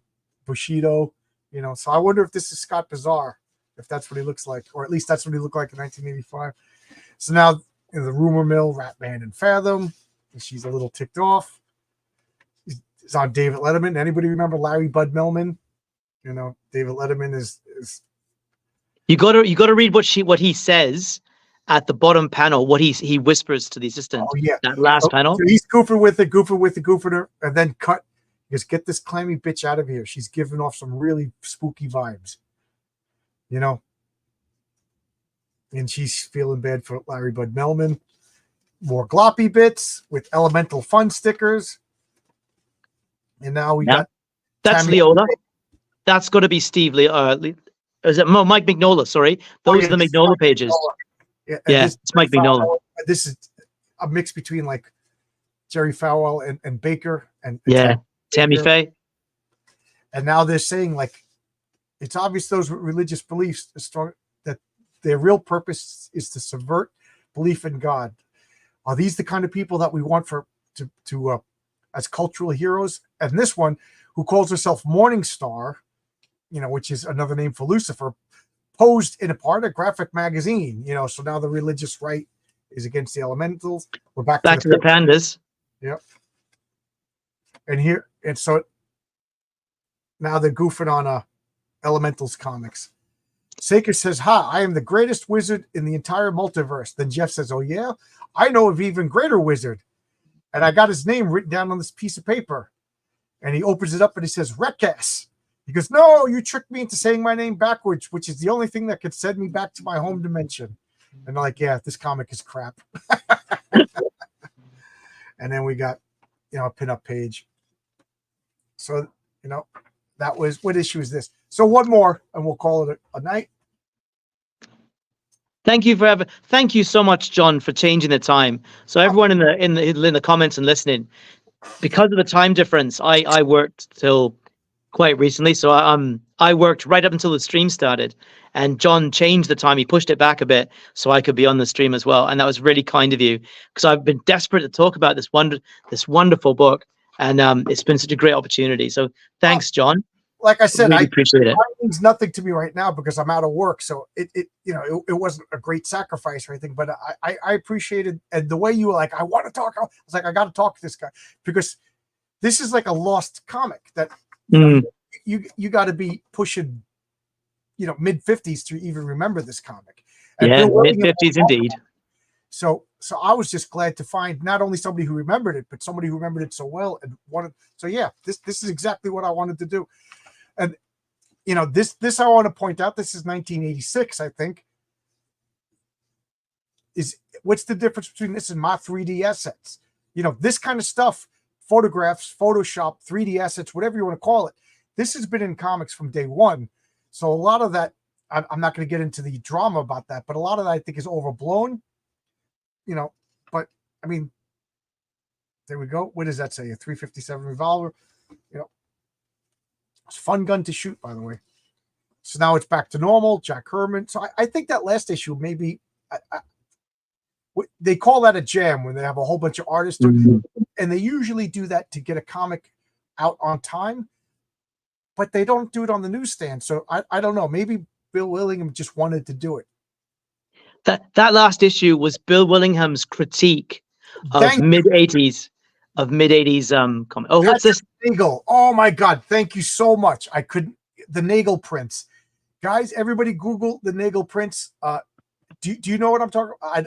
I gotta move the camera, so I'm not gonna do it. But look up the Nagel prints. That's exact. Thank you, DC Miller. That's not a cover that gets. Yeah, it's not the best cover. Not the best cover. It intrigued me because it was different from everything that was going on at the time. So it intrigued me in 1986, I think. Oh, Oscar says he didn't know anything about the comic and he's loving it, and that's surprising because Oscar knows his comic stuff.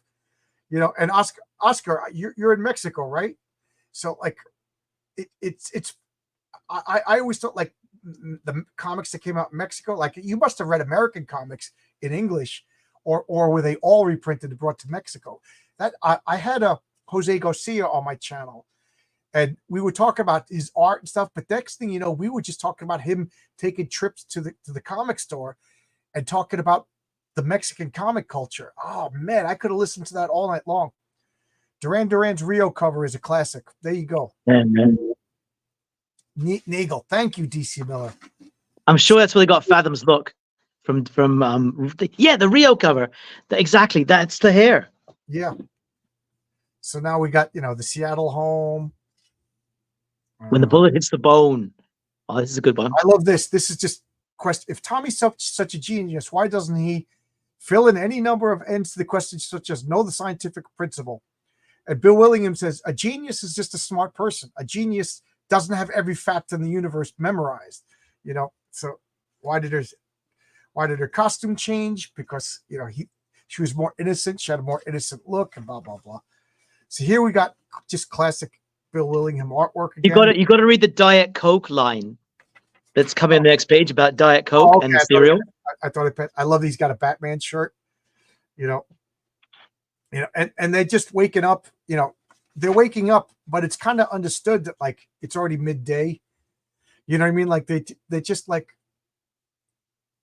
they would be diagnosed with clinical depression.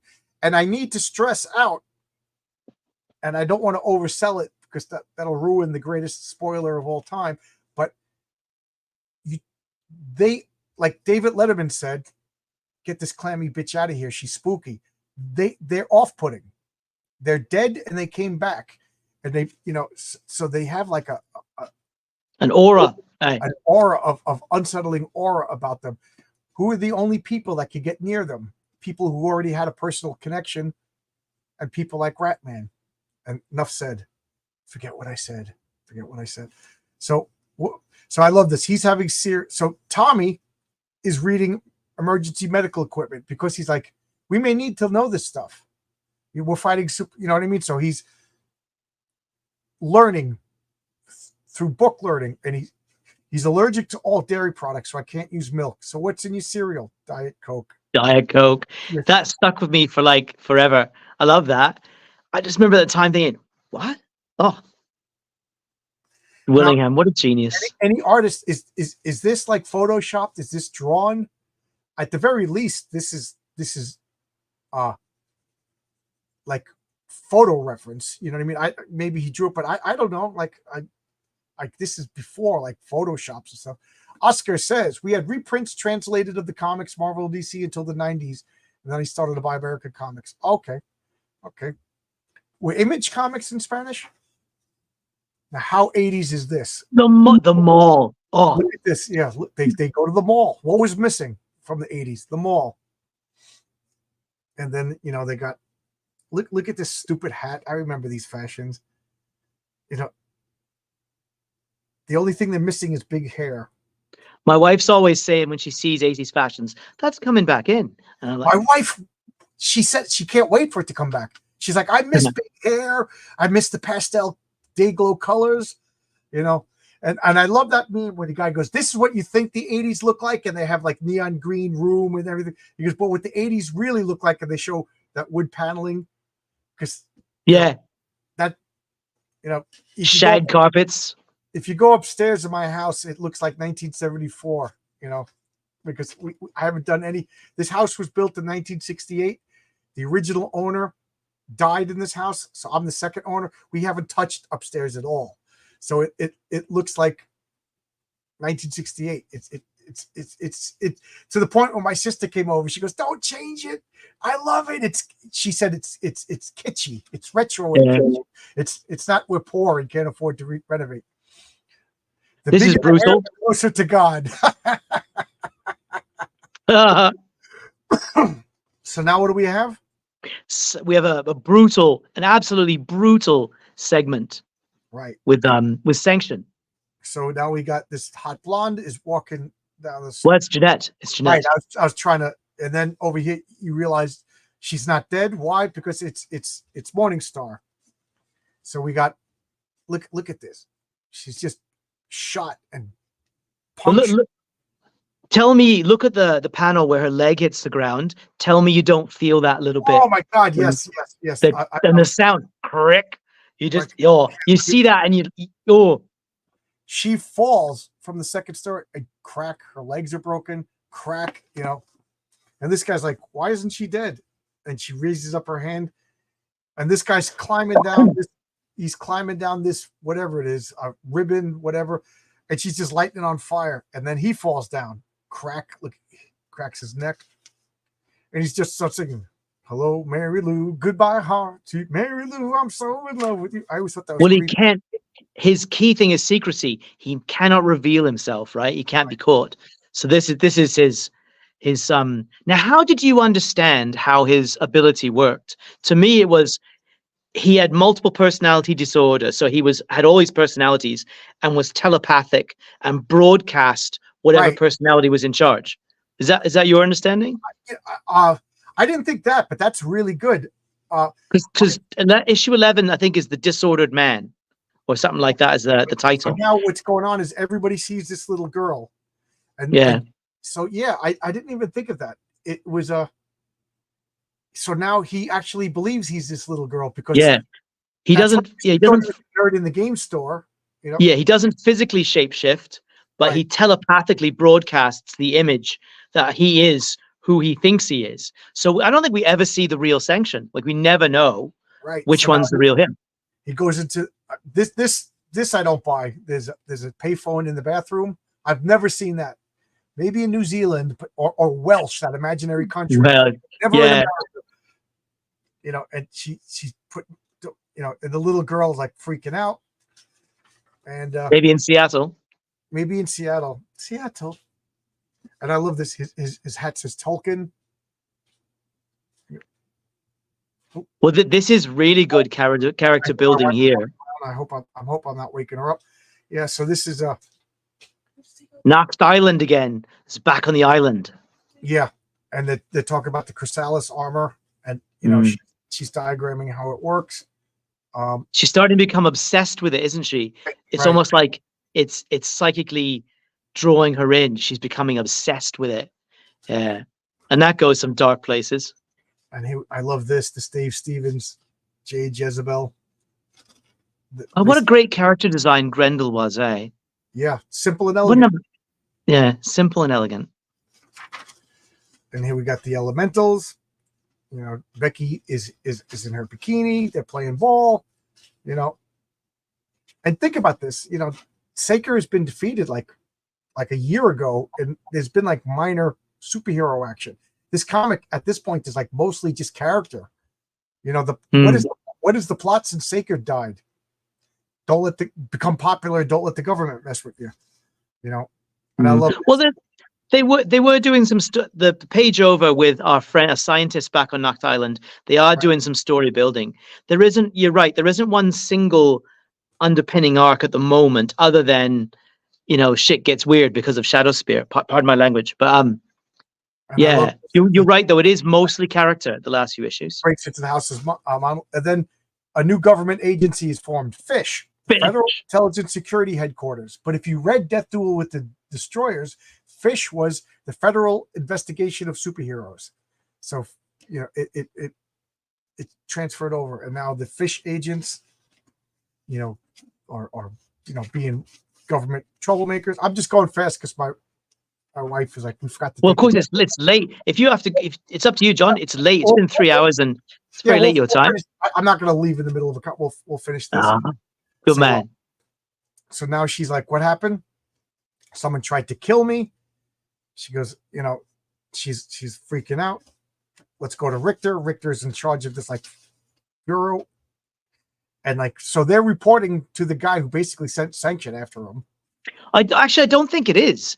I don't think it's Richter. I think it's Lyons. So if you go back one more page, Lyons. So one more page on that. So Lyons is the balding guy there. Right, that's right. I forgot. Because spoilers, Lyons does something either at the end of this issue or the next issue that shows his sort of true intentions, and it's Lyons who's activated sanction to kill the elementals. It's not Richter. He's the rogue agent.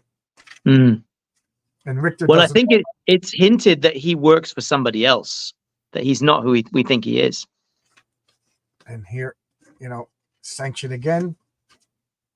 You know, so they're all taking EMT classes, which like Tommy's like, we got to learn this stuff. Like he's being smart now. I love this. They're in the EMT class, all four of them all together. And what do they get? A bomb. What's this? Damn kids. Those damn kids. Boom. Boom. Now that for a 1986 comic is shocking, considering what Marvel was doing then. Even for Miller's Dark Knight, that's pretty strong. That's up there with Miller's Dark Knight. And this guy's whistling as he's walking away. And he meets Tommy. You know, I love this. He just shoots. Boom. And there you go. Cliffhanger, everybody. Oh, they're talking about Elemental Special #1 in the letters pages here. So the letters are really, really interesting. Oh, I forgot about this comic, Ginger Fox. Talk about the and here's the cover to it. Yeah, the Disordered Man. Disordered Man. It's all about sanction. Yeah. So so we've been talking for 3 hours. I'll address a couple of these comments. Yes, Oscar. When I was talking to Jose, he was did you know about this? In Mexico, they didn't like that Gwen Stacy died.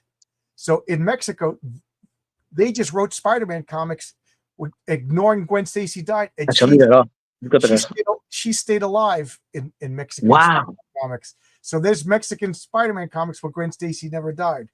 Good call. Yeah. It's either you die and she stays dead, no clones, no alternate multiverse, or don't kill it. It's funny. Sometimes we're published Men of Steel, Dark Phoenix, West Coast Avengers, and Fantastic Four all burn at the same time. Yeah. Burton is like he rivaled Kirby for his output at certain points. He is a giant, Byrne. Yeah. He's an absolute giant of the field.